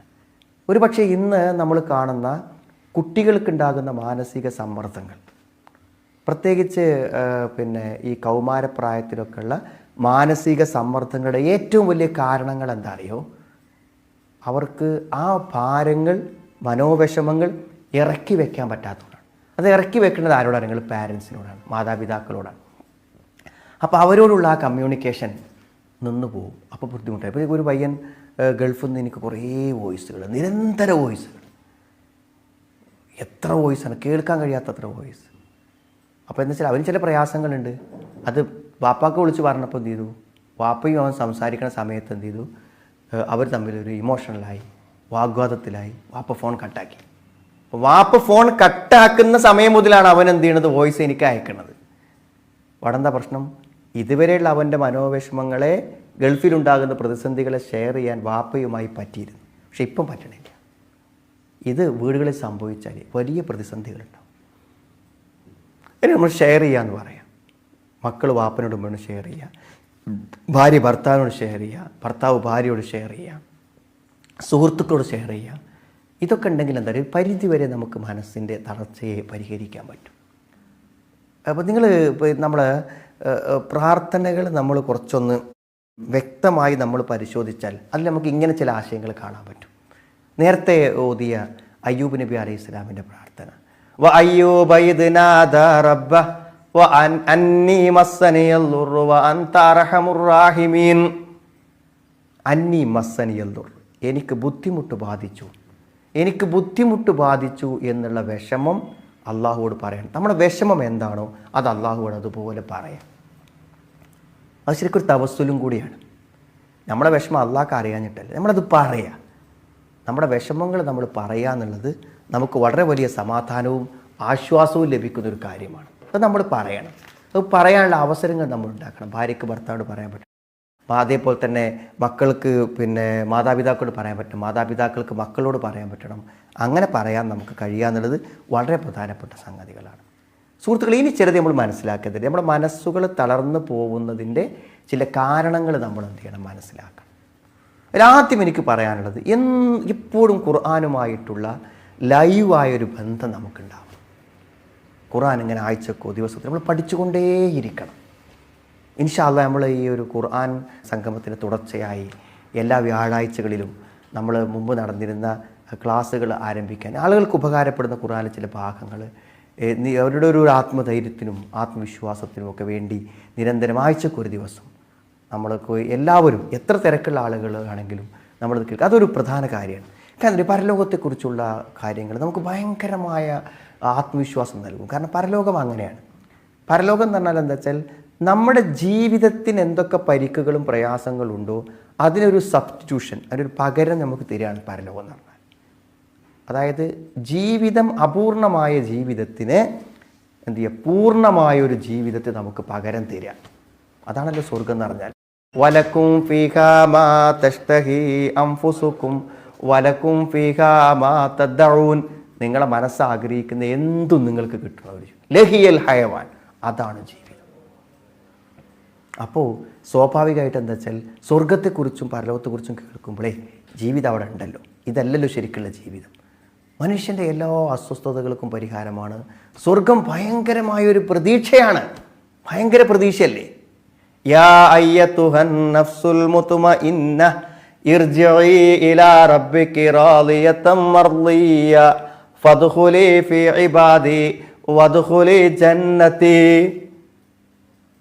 എല്ലാ പ്രതീക്ഷകളും അസ്തമിക്കുന്ന മരണരംഗത്ത് പ്രതീക്ഷ നൽകുന്ന വാക്കുകളല്ലേ ഇത്. സമാധാനമടഞ്ഞ ആത്മാവേ, നിന്റെ രക്ഷിതാവിങ്കിലേക്ക് തിരിച്ചു പോകുക. അനാഥത്വത്തിലേക്കല്ല നീ പോകുന്നത്, നിന്റെ റബ്ബിങ്കിലേക്ക് സുരക്ഷിതമായ കൈകളിലേക്കാണ് നിന്റെ തിരിച്ചു പോകുക. സ്വർഗത്തിൽ പ്രവേശിക്കുക. നല്ല ദാസന്മാരോടൊപ്പം സ്വർഗത്തിൽ പ്രവേശിക്കുക. സ്വർഗമെന്ന് വളരെ പ്രതീക്ഷയാണ്. ഈ പ്രതീക്ഷ, ഈ ബോധം നമ്മുടെ ദീനിയായ എല്ലാ ഉത്ബോധനങ്ങളുടെയും അന്തസത്തയാണ് സ്വർഗം, നരകമോചനം. അതുകൊണ്ട് നാം നിരന്തരമായ ഈ ഉത്ബോധനങ്ങളുടെ അഭാവമാണ് ഒരു പരിധിവരെ നമ്മൾ നമ്മളെ സംബന്ധിച്ചിടത്തോളം മനസ്സ് തളർന്നു പോകാൻ കാരണം. ഇതൊക്കെ കേൾക്കുകയും മനസ്സിലാക്കുകയും ചെയ്യുന്ന എത്രയോ ആളുകൾ ജീവിതരംഗത്ത് മനസ്സ് തളരാതെ പിടിച്ചു നിന്നുകൊണ്ടിരിക്കുന്നുണ്ട് എന്നുള്ളതാണ് ഏറ്റവും പ്രധാനപ്പെട്ട കാര്യം. പിന്നെ ചില സംഗതികളുണ്ട് ആളുകളുടെ മനസ്സിനെ തളർത്താൻ നമ്മൾ മനസ്സിലാക്കിയാൽ മതി, നമുക്ക് പ്രതിരോധിക്കാൻ പറ്റും. ഒന്നെന്താ വെച്ചാൽ മറ്റുള്ളവരുടെ ആക്ഷേപങ്ങളും ആരോപണങ്ങളും അവലോകനങ്ങളും. അതാണ് വലിയ പ്രശ്നം. ഒരു കല്യാണം കഴിയാത്ത ഒരാൾക്ക് എന്തേ കല്യാണം കഴിഞ്ഞില്ലേ എന്ന് നാട്ടുകാരുടെ ചോദ്യമാണ് പ്രശ്നം. മനസ്സിലായില്ലേ? ഭർത്താവിൻ്റെ വീട്ടിൽ പ്രശ്നമായിട്ടൊരു പെണ്ണ് വീട്ടിൽ വന്ന് നിന്നാൽ ഒരു 3 മാസം അവിടെ നിന്നോട്ടെ, പിന്നെ ശരിയായിക്കോളും. പക്ഷെ ആ 3 മാസം നിൽക്കുന്നവർക്ക് അവർക്കെല്ലാം വിഷമം എന്താ പറയുക, അയൽവാസികൾ നാളെ മുതൽ ചോദിക്കും എന്തേ ഇവള് പോകണില്ലേ. ഇന്നത്തെ ഏറ്റവും വലിയ പ്രശ്നം മറ്റുള്ളവരുടെ ചോദ്യമാണ് സുഹൃത്തുക്കൾ. മറ്റുള്ളവരുടെ ചോദ്യത്തെ, നമ്മുടെ ഭാഗം ശരിയാണെങ്കിൽ മറ്റുള്ളവരുടെ ചോദ്യത്തെ നമ്മൾ ആലോചിക്കേണ്ട ഒരു കാര്യമില്ല. അതാണ് യാക്കൂബ് നബി അലൈഹി സ്വലാം പറഞ്ഞത്, കാല ഇന്നമാ അഷ്കു ബസ്സി വഹുസ്നി ഇലല്ലാഹ് വഅഅലമു മിനല്ലാഹി മാ ലാ തഅലമൂൻ. എൻ്റെ എല്ലാ ദുഃഖവും വേവലാതിക്ക് ഞാൻ പടച്ചവനോടാണ് പറയണത്. നിങ്ങളറിയാത്ത ചില കാര്യങ്ങൾ അള്ളാഹുവിൽ നിന്നും എനിക്കറിയാം എന്ന് അദ്ദേഹം പറഞ്ഞ വാക്കുകൾ അതാണ്. എൻ്റെ വിഷമം ഞാൻ അള്ളാഹിനോട് പറഞ്ഞോളാം. എനിക്ക് എൻ്റെ അള്ളയുണ്ട്, നിങ്ങൾ എന്തോ തീരുമാനിച്ചോളൂ, നിങ്ങൾ എന്നെ എന്തോ ചെയ്തോളൂ. അവിടെ എന്താണ് അള്ളാഹുവിലേക്ക് മറ്റുള്ളവരെ നമ്മൾ പരിഗണിക്കാതെ. കാരണം ആളുകളുടെ വാക്കുകളെ നമുക്കൊരിക്കലും വേണ്ട. സത്യത്തിൽ നിങ്ങൾ ആലോചിക്കുക, നിങ്ങൾ ഒരു വൈകല്യമുള്ളൊരു കുട്ടിയെ ഒരു രക്ഷിതാവ് കൂട്ടിക്കൊണ്ട് പോകുമ്പോൾ എന്താണ് ശരിക്ക്, അത് മറ്റുള്ളവർ കാണും, എന്നിട്ട് അവരെ ഒരു പ്രത്യേകമായ പരിഹാസവും നോട്ടമൊക്കെ എനിക്കുണ്ടാവും എന്നതല്ലേ ആ കുട്ടിയേറ്റ് പുറത്തിറങ്ങാനുള്ളൊരു ഭയം അല്ലേ. എന്നാൽ അതന്നെ അല്ലേ സംഭവിക്കുക. ആൾക്കാർ അതന്നെ ചെയ്യുക. ആൾക്കാരിങ്ങനെ തുറിച്ച് നോക്കിക്കൊണ്ടിരിക്കും, ആളുകളിങ്ങനെ നിരീക്ഷിച്ചുകൊണ്ടിരിക്കും. അതല്ലേ ചെയ്യുക. ജനങ്ങളെ ആർക്കെങ്കിലും അത് വിചാരിച്ച് നമ്മൾ പുറത്തിറങ്ങണ്ടാൻ തീരുമാനിച്ചാൽ പറ്റും സുഹൃത്തുക്കളെ. എനിക്കോ നിങ്ങൾക്കോ എന്തെങ്കിലുമൊക്കെ ഒരു വൈകല്യം ഉണ്ടെങ്കിൽ അതിനല്ലേ ആൾക്കാർ ഇങ്ങനെ ബസ് സ്റ്റാൻഡിന് ബസ് സ്റ്റോപ്പിൽ നമ്മളെ മുഖത്തൊക്കെ നോക്കി ഇങ്ങനെ നിൽക്കല്ലേ ചെയ്യുക. അങ്ങനെ നോക്കി നിൽക്കാൻ പറ്റൂല എന്നുള്ളതല്ലേ ഒരു മിനിമം അറിവ്. പക്ഷെ അതാരെ പാലിക്കുക. അപ്പോൾ എല്ലാവരുടെയും കണ്ണ് കെട്ടിയിട്ട് നമുക്ക് അങ്ങാടിക്ക് ഇറങ്ങാൻ പറ്റും. മറ്റുള്ളവരെ നമ്മൾ പരിഗണിച്ചിട്ട് കാര്യമില്ല. നമ്മുടെ കാര്യത്തെ നമ്മൾ എന്ത് ചെയ്യുക, ശ്രമിക്കുക എന്നുള്ളതാണ് ഏറ്റവും പ്രധാനപ്പെട്ട കാര്യം. പിന്നെ ചില തെറ്റായ അറിവുകൾ, നമ്മുടെ മനസ്സ് തളർത്തുന്ന ചില കാരണങ്ങൾ ഞാൻ പറയാം. തെറ്റായ അറിവുകൾ ഉണ്ടായിരിക്കും. ഇപ്പോൾ ഈ OCD പോലുള്ള അസുഖമുള്ള ആൾക്കാരുണ്ട്, വസ്വാസ്. അവർക്കെന്താ വെച്ചാൽ കർമ്മങ്ങളിൽ സംശയം ഉണ്ടാകുന്ന പോലെ തന്നെ വിശ്വാസത്തിൽ സംശയം വരും. ഒളിർത്ത് നേരായോ, കുളിച്ചത് നേരായോ എന്നൊക്കെയുള്ള സംശയം പോലെ തന്നെ നിൻ്റെ ഈമാൻ പോയോ, ഞാൻ നിരീശ്വരവാദിയായോ, ഞാൻ യുക്തിവാദിയായോ, ഞാൻ ദൈവനിഷേധിയായോ, ഞാൻ മുശ്രിക്കായോ. എന്നിട്ട് ഇവരിങ്ങനെ ഇടയ്ക്ക് ഷഹാദത്ത് കലിമ ചെല്ലും, പിന്നെയും മനസ്സിലേക്ക് വരുമ്പോൾ പിന്നെയും ഷഹാദത്ത് കലിമ ചെല്ലും, പിന്നെയും പോയി കുളിക്കും, പിന്നെയും ഷഹാദത്ത് കലിമ ചെല്ലും. ആലോചിക്കുക നിങ്ങൾ, ഒരു വിശ്വാസിയായ ഒരാൾ ഞാൻ അവിശ്വാസിയായോ എന്നൊക്കെ മനസ്സ് തോന്നിക്കഴിഞ്ഞാൽ അയാളുടെ ടെൻഷൻ എത്രയായിരിക്കും. അപ്പോൾ അത് അറിവില്ലായ്മ കൊണ്ട് സംഭവിക്കുന്നതാണ്. അതായത് അപ്പോൾ നമ്മൾ പറഞ്ഞു നോക്കുന്നത് നിങ്ങളുടെ രോഗമാണ്. എല്ലാ രോഗികൾക്കും ഒരു ഇളവുണ്ട് അല്ലേ. രോഗികൾക്ക് ഇളവില്ലേ. നോമ്പിൻ്റെ പച്ചപ്പകൽ അവർക്ക് എന്ത് ചെയ്യും, നോമ്പ് ഒഴിവാക്കാം രോഗിയാണെങ്കിൽ അല്ലേ. വെള്ളം തൊടാൻ പറ്റാത്ത അവസ്ഥ ഉണ്ടെങ്കിൽ അവർക്ക് എന്ത് ചെയ്യാൻ പറ്റും, തേമം ചെയ്യാൻ പറ്റും. എന്തൊക്കെ ഇളവുണ്ട് രോഗികൾക്ക്, രോഗത്തിന് എന്ന പോലത്തെ ഒരു രോഗമാണ് ഈ OCD. ഒരു രോഗമാണ്, വസ്വാസം ഒരു രോഗമാണ്. അപ്പോൾ ആ രോഗിനെ സംബന്ധിച്ചിടത്തോളം അയാൾ ഇനി എത്ര വായിച്ചാലും എത്ര പഠിച്ചാലും ഈ സംശയങ്ങൾ ഉണ്ടായിക്കൊണ്ടിരിക്കും. അപ്പോൾ ആ സംശയത്തെക്കുറിച്ച് നബി സ്വല്ലല്ലാഹു അലൈഹി വസല്ലം പറഞ്ഞത് എന്താ വെച്ചാൽ, നമുക്ക് ഈമാൻ എന്തെങ്കിലും അവിശ്വാസ തോന്നലുകൾ ഉണ്ടാകുമ്പോൾ നമുക്ക് ടെൻഷൻ വരാൻ കാരണം നമുക്ക് ഈമാൻ ഉള്ളതുകൊണ്ടാണ്. ഒരു യുക്തിവാദത്തേക്ക് പോയ ഒരുത്തന് യുക്തിവാദ ചിന്ത വരുമ്പോൾ ടെൻഷൻ ഉണ്ടാവില്ല. അവൻ്റെ ശരിയാണെന്ന് അവൻ വിശ്വസിക്കുന്നത്. ഇത് ശരിയല്ലാന്ന് വിശ്വസിക്കുന്ന ഒരാൾക്ക് ആ തെറ്റായ വിശ്വാസം അവൻ്റെ മനസ്സിൽ തോന്നിയാൽ അവനാകെ ടെൻഷനാവും. അപ്പോൾ ഒരു അറിവില്ലായ്മയിൽ നിന്നാണ് ടെൻഷൻ വരുന്നത്. അപ്പോൾ കാര്യങ്ങൾ അറിയുക എന്നുള്ളത് പ്രധാനപ്പെട്ട കാര്യമാണ്. അപ്പോൾ അത് വിവരമില്ലായ്മ കൊണ്ട് പലപ്പോഴും എന്തുണ്ടാവും, ഇത്തരത്തിലുള്ള വിഷമങ്ങളും കാര്യങ്ങളും ഉണ്ടാവും എന്നുള്ളത് കാര്യമാണ്. അതേപോലെ തന്നെ തെറ്റായ ചില വിചാരങ്ങൾ. ഇപ്പോൾ നോക്കുക, നിങ്ങൾ ഈ കൊറോണ ബാധിച്ച് ക്വാറന്റൈനിലൊക്കെ ഇരിക്കുന്ന ആൾക്കാർക്ക് എന്താണ് കുറേ സംശയങ്ങളാണ്. അതായത് ആരോഗ്യരംഗത്തെക്കുറിച്ചും ഈ വൈറസിനെ കുറിച്ചും ഒന്നും അറിയാത്തത് കൊണ്ടുള്ള കുറേ ഡൗട്ട്സാണ്. ഈ ഡൗട്ട്സിൻ്റെ ഒരു ഭീകരതയിൽ അവരെന്താ വിചാരിച്ചാൽ ഇങ്ങനെ ജീവിക്കും. ഇപ്പോൾ സദാ ഒരു കഫക്കെട്ടും ഒരു തൊണ്ടവേദനയും ഇതുകൊണ്ടുള്ള തൊണ്ടവേദനയും തിരിച്ചറിയാത്ത ഒരാളെ സംബന്ധിച്ചിടത്തോളം എത്ര വേവലാതി ഉണ്ടാവും. ഏത് തൊണ്ടവേദന വരുന്നവനും ഇതെന്തായിരിക്കും, ഇത് കൊറോണയാണ് വിചാരിച്ച് കഴിഞ്ഞാൽ ടെൻഷനായി വറച്ച് ഇടങ്ങാറായി ഇരിക്കുകയാണ് ചെയ്യുന്നത്. അപ്പം അതൊരു അറിവ് പ്രധാനമാണ്. നമുക്ക് അറിയാത്ത കാര്യങ്ങളെ എന്ത് ചെയ്യുക, നമ്മൾ മതപരമായ സംശയമാണെങ്കിൽ അത് മതത്തെക്കുറിച്ച് അറിയുന്നവരോട്, അല്ലാത്ത കാര്യങ്ങളാണെങ്കിൽ അത് അറിയുന്ന ആളുകളോട് നമ്മൾ സംസാരിക്കണം. കാരണം വളരെ പ്രധാനപ്പെട്ട കാര്യമാണെന്ത്, നമ്മുടെ തെറ്റിദ്ധാരണ കൊണ്ടും അറിവില്ലായ്മ കൊണ്ടും ഒരാൾ അനുഭവിക്കുന്ന ടെൻഷൻ. അത് ആ പ്രശ്നത്തെ ശരിയായി മനസ്സിലാക്കി എടുക്കുക എന്നുള്ളത് മാത്രമേ പറ്റുള്ളൂ. ഇപ്പോൾ നമുക്ക് രോഗഭീതികൾ നമുക്ക് ഉണ്ടാകാൻ, നമുക്ക് രോഗത്തെക്കുറിച്ച് അറിയില്ല. രോഗത്തെക്കുറിച്ച് അറിയില്ല നമുക്ക്, മനസ്സിലായി. ഇപ്പോൾ നമുക്ക് വേദന വരുമ്പോൾ അടിവയറ്റിൽ വേദന വരാം, മുകളിലെ വയറ്റിൽ വേദന വരാം. മുകളിലാണെങ്കിൽ ആമാശയൊക്കെ ബന്ധപ്പെട്ട കാര്യങ്ങളേക്ക്, അടിയിലാണെങ്കിൽ വേറെ നമ്മുടെ കിഡ്നി ആയിട്ടോ അല്ലെങ്കിൽ പിന്നെ യൂറിൻ്റെ ബ്ലാഡറൊക്കെ ബന്ധപ്പെട്ട കാര്യങ്ങളിലേക്ക്. ഇത് രണ്ടൊന്നും തിരിച്ചറിയാത്ത ഒരാളെ സംബന്ധിച്ചിടത്തോളം ആലോചിച്ചൊക്കെ നിങ്ങൾ ഒരു സാധാരണ നെഞ്ചുവേദനയും ഒരു അറ്റാക്കിൻ്റെ സമയത്തുള്ള വേദനയും തിരിച്ചറിയാതെ എന്തൊരു ടെൻഷൻ ഉണ്ടായിരിക്കും. ആളുകൾ ഓരോ ഭീതിയിലാണ് ജീവിച്ചുകൊണ്ടിരിക്കുന്നത്. അപ്പോൾ നമുക്കുള്ള അറിവില്ലായ്മ കൊണ്ടുണ്ടാവുന്ന കാര്യങ്ങൾ. അതുകൊണ്ടാണ് നമ്മൾ വേദനയ്ക്കുള്ള പ്രാർത്ഥനയിൽ പറയേണ്ടല്ലോ, ബിസ്മില്ലാഹി ബിസ്മില്ലാഹി എന്ന് 3 പ്രാവശ്യം പറയാം. അല്ലാഹുമ്മ ഇന്നി അഊദു ബി ഖുദ്റതിക മിൻ ശർരി മാ അജിദു വഹാദു. മാ അജിദു പറഞ്ഞാൽ ഞാൻ ഇപ്പോൾ അനുഭവിക്കുന്നതിൽ നിന്ന് അള്ളാഹു ഞാൻ രക്ഷ ചോദിക്കുന്നു. വഹാദു പറഞ്ഞാലോ ഞാൻ ഭയപ്പെടുന്ന, ഇത് മൂലം ഉണ്ടാകുമെന്ന് പേടിക്കുക. അത് ശരിക്ക് രോഗങ്ങളല്ല മനുഷ്യൻ്റെ പ്രശ്നം, ആ രോഗത്തിൻ്റെ അനുബന്ധ ഭീതികളാണ് നമ്മുടെ മനസ്സിനെ തളർത്തിക്കളയുന്നത്. അതുകൊണ്ട് ചോദിക്കുക, മനസ്സിലാക്കുക, പരിശോധനകൾ വിധേയമാകുക. എന്നിട്ട് എന്ത് ചെയ്യുക, നമ്മൾ നമ്മുടെ കാര്യത്തിലുള്ള ആശങ്കകൾ ഒഴിവാക്കുക എന്നുള്ളതാണ് ഏറ്റവും പ്രധാനപ്പെട്ട കാര്യം. പിന്നെ ചില ആളുകൾക്ക് പിന്നെ മനസ്സിനുണ്ടാകുന്ന വിഷമങ്ങൾ കാരണം മറ്റുള്ളവരുടെ പ്രവർത്തനങ്ങളാണ്, അല്ലേ. ഇപ്പോൾ മക്കൾ വഴിതെളിച്ച് പോകുമ്പോൾ, മക്കൾ ലഹരിക്ക് അടിമയാകുമ്പോൾ, മക്കൾ നിസ്കരിക്കാതിരിക്കുമ്പോൾ ഉമ്മാർക്ക് ടെൻഷൻ വരും. നമ്മൾ ടെൻഷൻ ഉണ്ടായിക്കോട്ടെ, ഉണ്ടാകുന്നില്ല. പക്ഷേ ആ ടെൻഷൻ കൊണ്ടൊക്കെ എന്താ പറയുക, ജീവിതം തന്നെ തകർന്നു പോകുക എന്നുള്ളത് ഒരിക്കലും പറ്റാത്ത കാര്യമാണ്. ഭർത്താവിൻ്റെ പിന്നെ സ്വഭാവ ദൂഷ്യം കൊണ്ട് അല്ലെങ്കിൽ ഭാര്യൻ്റെ അനുസരണക്കേട് കൊണ്ട് മറ്റുള്ളവരുടെ കാര്യങ്ങളിൽ എന്താ പറയുക, നമുക്ക് വല്ലാതൊന്നും ചെയ്യാൻ പറ്റില്ല. നമ്മളത് നമുക്ക് ശരിയാക്കാം. മറ്റുള്ളവർക്ക് ഒരു കുട്ടിക്ക് ഭക്ഷണം കൊടുക്കുമ്പോഴും ഉമ്മക്ക് നിസ്സഹായതല്ലേ. ആ കുട്ടി കഴിക്കണില്ലെങ്കിൽ എന്താ കാട്ടുക, കുറേ കഥയും പാട്ടൊക്കെ പാടിയിട്ടൊക്കെ കൊടുത്തിട്ടും കഴിക്കണില്ലെങ്കിൽ എന്ത് ചെയ്യും. അപ്പോൾ നമ്മളെ സംബന്ധിച്ചിടത്തോളം മറ്റുള്ള ഒരാളുടെ കാര്യത്തിന് ചില ലിമിറ്റേഷൻസ് ഉണ്ട്, ചില പരിമിതികളുണ്ട്, അത്രയും. അപ്പോൾ അതിന് വേണ്ടി ടെൻഷൻ അടിച്ചാൽ ചിലപ്പോൾ എന്താ പറയുക, നമ്മളാകെ തകർന്നു പോകും. അതൊരു വിധിയാണെന്ന് വിചാരിക്കുക, നമ്മുടെ കഴിയുന്ന പരിശ്രമങ്ങൾ പരിശ്രമിക്കുക, ബാക്കി അള്ളാഹുവോട് പ്രാർത്ഥിച്ചുകൊണ്ടിരിക്കുക എന്നുള്ളതാണ് കാര്യം. അതേമാതിരി ജീവിത പരീക്ഷണങ്ങളാണ്, ജീവിതത്തിൽ ഓരോ പരീക്ഷണങ്ങൾ വരും. അപ്പോൾ എന്താ, അതൊക്കെ നമ്മൾ പ്രതീക്ഷിക്കണം, മുൻകൂട്ടി മാക്സിമം പ്രതീക്ഷിക്കുക. ഇപ്പോൾ ഒരു മിനിമമൊക്കെ സംഭവിക്കുള്ളൂ. അതൊന്നും ഇല്ലാതെ ഇവിടെ ആർക്കും ജീവിക്കാൻ പറ്റില്ല. നബി സല്ലല്ലാഹു അലൈഹി വസല്ലമക്ക് ഇല്ലേ സുഹൃത്തുക്കളെ പ്രതിസന്ധികൾ, അല്ലേ. ഭാര്യയെക്കുറിച്ച് വ്യഭിചാരോപണം പറഞ്ഞില്ലേ. എന്താ ഒരു കുടുംബജീവിതത്തിൽ വരാവുന്നത്, ഇതിനേക്കാൾ വലിയ പ്രത്യാഘാതങ്ങൾ എന്താണ്. ഒരാൺകുട്ടി ജീവിതത്തിൽ കൊതി തീരുന്നതിന് മുമ്പ് പ്രവാചകൻ സ്വല്ലല്ലാഹു അലൈഹി വസല്ലം വിട്ടു പോയില്ലേ ഇബ്രാഹിം. ഒരാൺകുട്ടിയുടെ മരണം നബി സല്ലല്ലാഹു അലൈഹി വസല്ലമക്ക് പ്രതിസന്ധി ഉണ്ടാക്കിയ കാര്യങ്ങൾ തന്നെയല്ലേ അത്.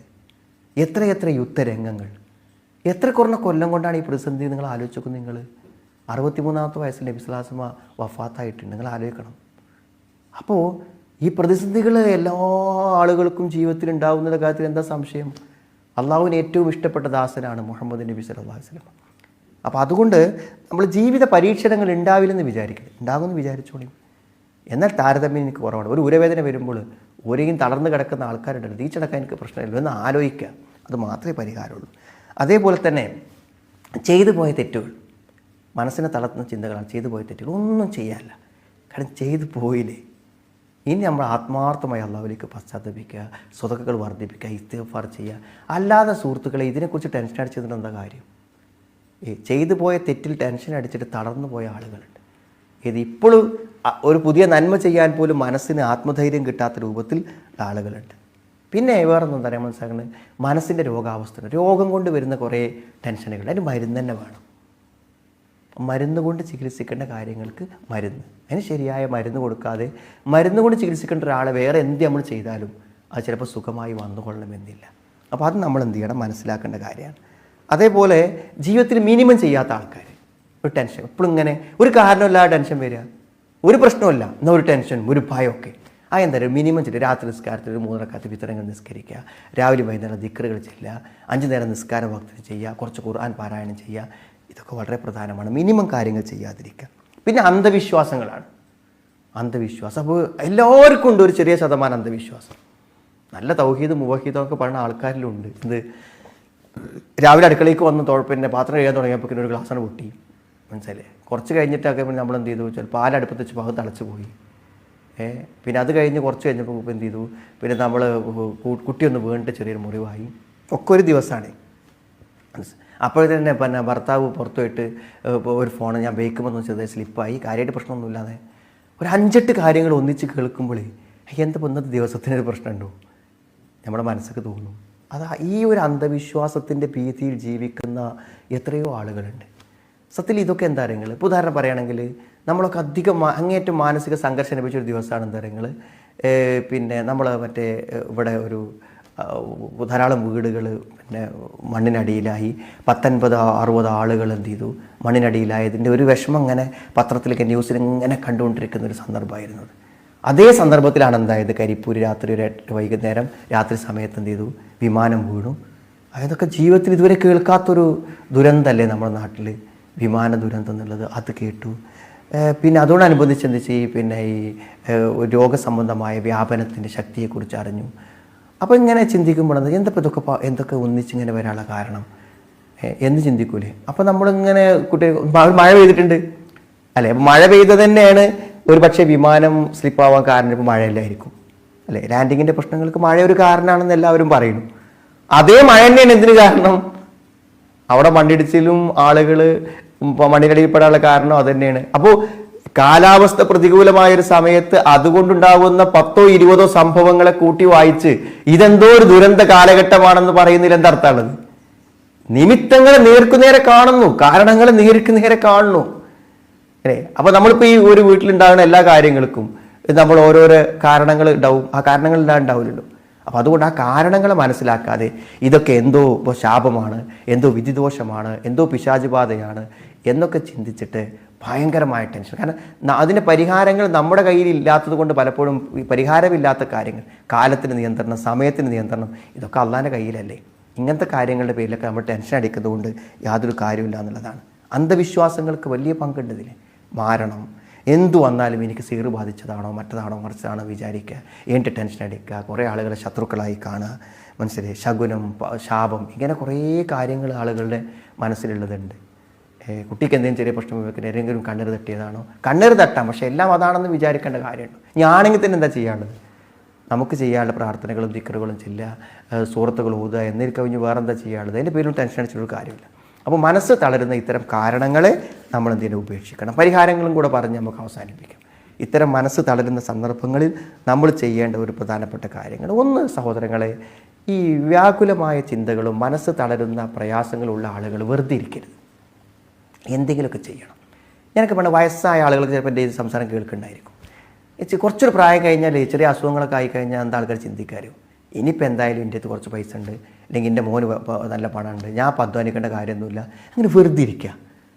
രാവിലെ എഴുന്നേൽക്കുക, സുബഹിസ്കരിക്കുക, പിന്നെയും കുറച്ച് നേരം കടന്നുറങ്ങുക, പിന്നെ കുറച്ച് ഭക്ഷണം കഴിക്കുക, പിന്നെ കുറേ സമയം അങ്ങോട്ട് കൂടും പത്രമൊക്കെ നോക്കിയിരിക്കുക, മൊബൈലിൽ നിന്ന് കേൾക്കുക, പിന്നെ ഉച്ചയ്ക്ക് ഭക്ഷണം കഴിക്കുക.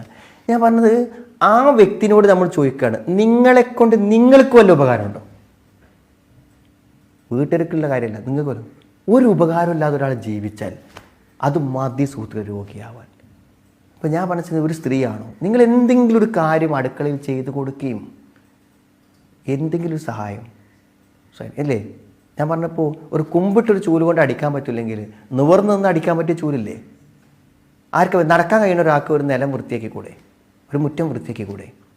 അപ്പം നമ്മൾ ആ വീട്ടിൽ ആ മുറ്റം ഞാനാണ്ട് വൃത്തിയാക്കി കൊടുക്കുന്നത് ഒരു ആത്മസംതൃപ്തിയാണ്, ആ വീട്ടിലേക്കൊരു ആശ്വാസമാണ്, മനസ്സിലായി. അല്ലെങ്കിൽ ആ കുട്ടിനെ ഞാൻ നോക്കിക്കോളാം. എന്തെങ്കിലുമൊക്കെ ഒരു കാര്യം നമ്മൾ ചെയ്തു കൊടുക്കുക. നമ്മുടെ ഏത് പ്രായത്തിലും ചില ആളുകളൊക്കെ ഡിഗ്രി എടുത്തിട്ടേ ജോലിക്ക് കാത്തിക്കുന്ന ആൾക്കാരുണ്ട്. എന്ത് കാത്തിക്കണം സുഹൃത്തുക്കളെ? എന്ത് ജോലി നമ്മൾ ചെയ്യണം. കാരണം ഡോക്ടറേറ്റ് എടുത്തൊരു ലേഡിനെ വലിയ വൈറലായ കാര്യമില്ല അത്. ഒരു ലേഡി അവർ പച്ചക്കറി മാർക്കറ്റിൽ ജോലി ചെയ്യണ കണ്ടില്ല നമ്മൾ. അങ്ങനത്തെ ഒരു അവസ്ഥയിലേക്ക് നമ്മൾ തിരിച്ചു വരണം. ഇപ്പോൾ അത് ഏറ്റവും പുതിയ ഒരു ലേഖനം ഇന്നത്തെ പത്രത്തിൽ ലേഖനം വായിച്ചില്ലേ, എന്ന് വെച്ചാൽ പ്രവാസികൾ തിരിച്ചു വരുന്നൊരു ആശങ്ക വേണ്ട, വ്യത്യസ്ത കഴിവുകളുള്ള ആൾക്കാരാണ് വരുന്നത്. ഓരോ കഴിവുകൾ നമ്മുടെ കേരളത്തിൻ്റെ ഈ ദേശത്തിന് വേണ്ടി ഉപയോഗപ്പെടുത്താവുന്ന പുതിയ പദ്ധതികൾ ആവിഷ്കരിച്ചാൽ ഗൾഫിൽ നിന്ന് കിട്ടിയതിനേക്കാളും വലിയ സാമ്പത്തിക നേട്ടത്തിലേക്ക് കേരളം തിരിച്ചു വരുന്നതാണ് ഇപ്പം ഇന്ന് ഒരു സാമ്പത്തിക വിദഗ്ധൻ്റെ ലേഖനം ഇന്നത്തെ ഒരു പത്രത്തിൽ ഞാൻ വായിച്ചു. ആലോചിച്ച് നോക്ക് നിങ്ങൾ. എല്ലാറ്റിനും നിഷ്ക്രിയമായ ഒരു സമൂഹത്തെ സൃഷ്ടിക്കാൻ എല്ലാവരും ആക്റ്റീവ് ആവണം. ജോലി ഇല്ലാത്തവർക്ക് ടെൻഷൻ ഉണ്ടാവും, വ്യായാമം ഇല്ലാത്തവർക്ക് ടെൻഷൻ ഉണ്ടാവും. ആരോഗ്യമുള്ള ഒരു ശരീരത്തിലെ ആരോഗ്യമുള്ള ഒരു മനസ്സുണ്ടാവും എന്ന് പറയലില്ലേ.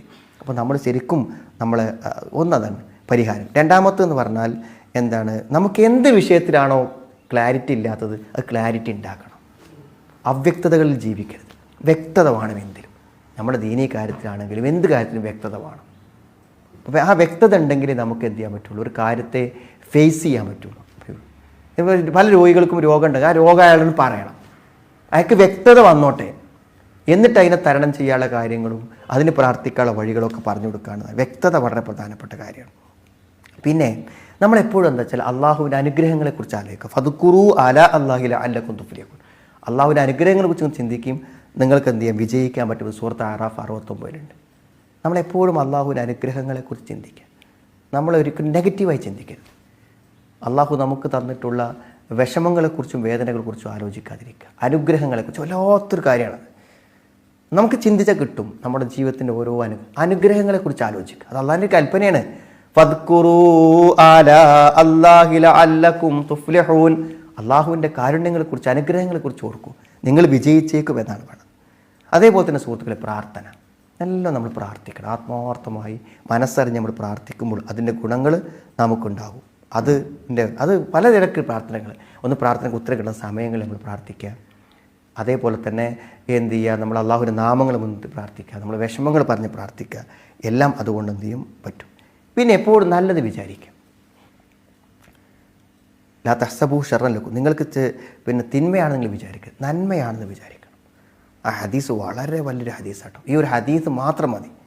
അന ഇന്ദ ഹുസ്നി ളന്നി അബ്ദി ബി. എൻ്റെ അടിമ എന്നെക്കുറിച്ച് വിചാരിക്കുന്ന നല്ല വിചാരത്തോടൊപ്പമാണ് ഞാൻ. അപ്പോൾ എനിക്കൊരു ജോലി കിട്ടും, എൻ്റെ അസുഖങ്ങളൊക്കെ മാറും, എനിക്ക് സ്വസ്ഥത വരും, എൻ്റെ മക്കളൊക്കെ നന്നാവും. ഇങ്ങനെ നല്ലത് വിചാരിച്ചാൽ അതല്ല ഇങ്ങനെ സാക്ഷാത്കരിച്ച് തരും. എന്നാൽ വൈൻ ലന്നബി ഹൈറൻ ഫലഹു, നന്മ വിചാരിച്ചാൽ അത് അവന് കിട്ടും. വൈൻ ലന്നബി ഷർറൻ, എന്നെക്കുറിച്ച് ചീത്ത വിചാരിച്ചാലോ ഫലഹു, ആ ഷർറ വരിക. അപ്പോൾ ഒരാൾ വിചാരിക്കുക ഞാൻ രോഗി തന്നെ ആയിരിക്കും, എനിക്കിനി ഒരു നന്മ വരില്ല, എനിക്കിനി വയസ്സായി, എനിക്കിനി നീക്കാൻ വയ്ക്കൂല പറഞ്ഞാൽ ഒന്നിനെ നീക്കലുണ്ടാവില്ല. നല്ലത് വിചാരിച്ച് ശുഭപ്രതീക്ഷയോടെ മുന്നോട്ട് പോകും. പിന്നെ ഇസ്തിഗ്ഫാർ വർദ്ധിപ്പിക്കുക. ഏത് പ്രതിസന്ധിക്കും ഒരു പരിഹാരമാണ് ഇസ്തിഗ്ഫാർ. അതേപോലെ തന്നെ വിശുദ്ധ ഖുർആൻ്റെ പാരായണം. വനുനസ്സിലു മിനൽ ഖുർആനി മാ ഹുവ ശിഫാ. ഖുർആൻ്റെ പാരായണം നമ്മൾ വർദ്ധിപ്പിക്കുക. അത് വിശ്വാസികൾക്ക് കാരുണ്യമാണെന്ന് അള്ളാഹു പറഞ്ഞിട്ടുണ്ട്. ഇത്തരം ഉത്ബോധനങ്ങളും പഠനങ്ങളും നമ്മൾ വളരെ ഭംഗിയായിട്ട് മുന്നോട്ട് പോവുക. ഒരു ഘട്ടത്തിലും അള്ളാഹു അല്ലാത്തോട് പ്രാർത്ഥിക്കാതിരിക്കുക, നേർച്ച നേരാതിരിക്കുക, അള്ളാഹുലേക്ക് അടുക്കുക, ശുഭപ്രതീക്ഷയോടുകൂടെ കാണും. തീർച്ചയായും എന്തെല്ലാം പ്രതിസന്ധികളോടുകൂടെയാണോ നിങ്ങൾ മനസ്സ് ഇത് കേട്ടത്, എന്തെല്ലാം മാനസിക തളർച്ചയോടാണ് ഈ വാക്കുകൾ കേട്ടത്, അതിനൊക്കെ നമുക്ക് എന്ത് ചെയ്യാൻ പറ്റും? ഇൻഷാ അല്ലാഹ് പരിഹാരമുണ്ടാകാൻ ഈ ആശയങ്ങൾക്ക് പറ്റും. നമ്മളത് വീണ്ടും വീണ്ടും കേൾക്കുകയും ജീവിതത്തിൽ പകർത്താൻ വേണ്ടി ശ്രമിക്കുകയും ചെയ്യുക എന്ന് പ്രത്യേകം ഓർമ്മപ്പെടുത്താൻ സുഹൃത്തുക്കൾ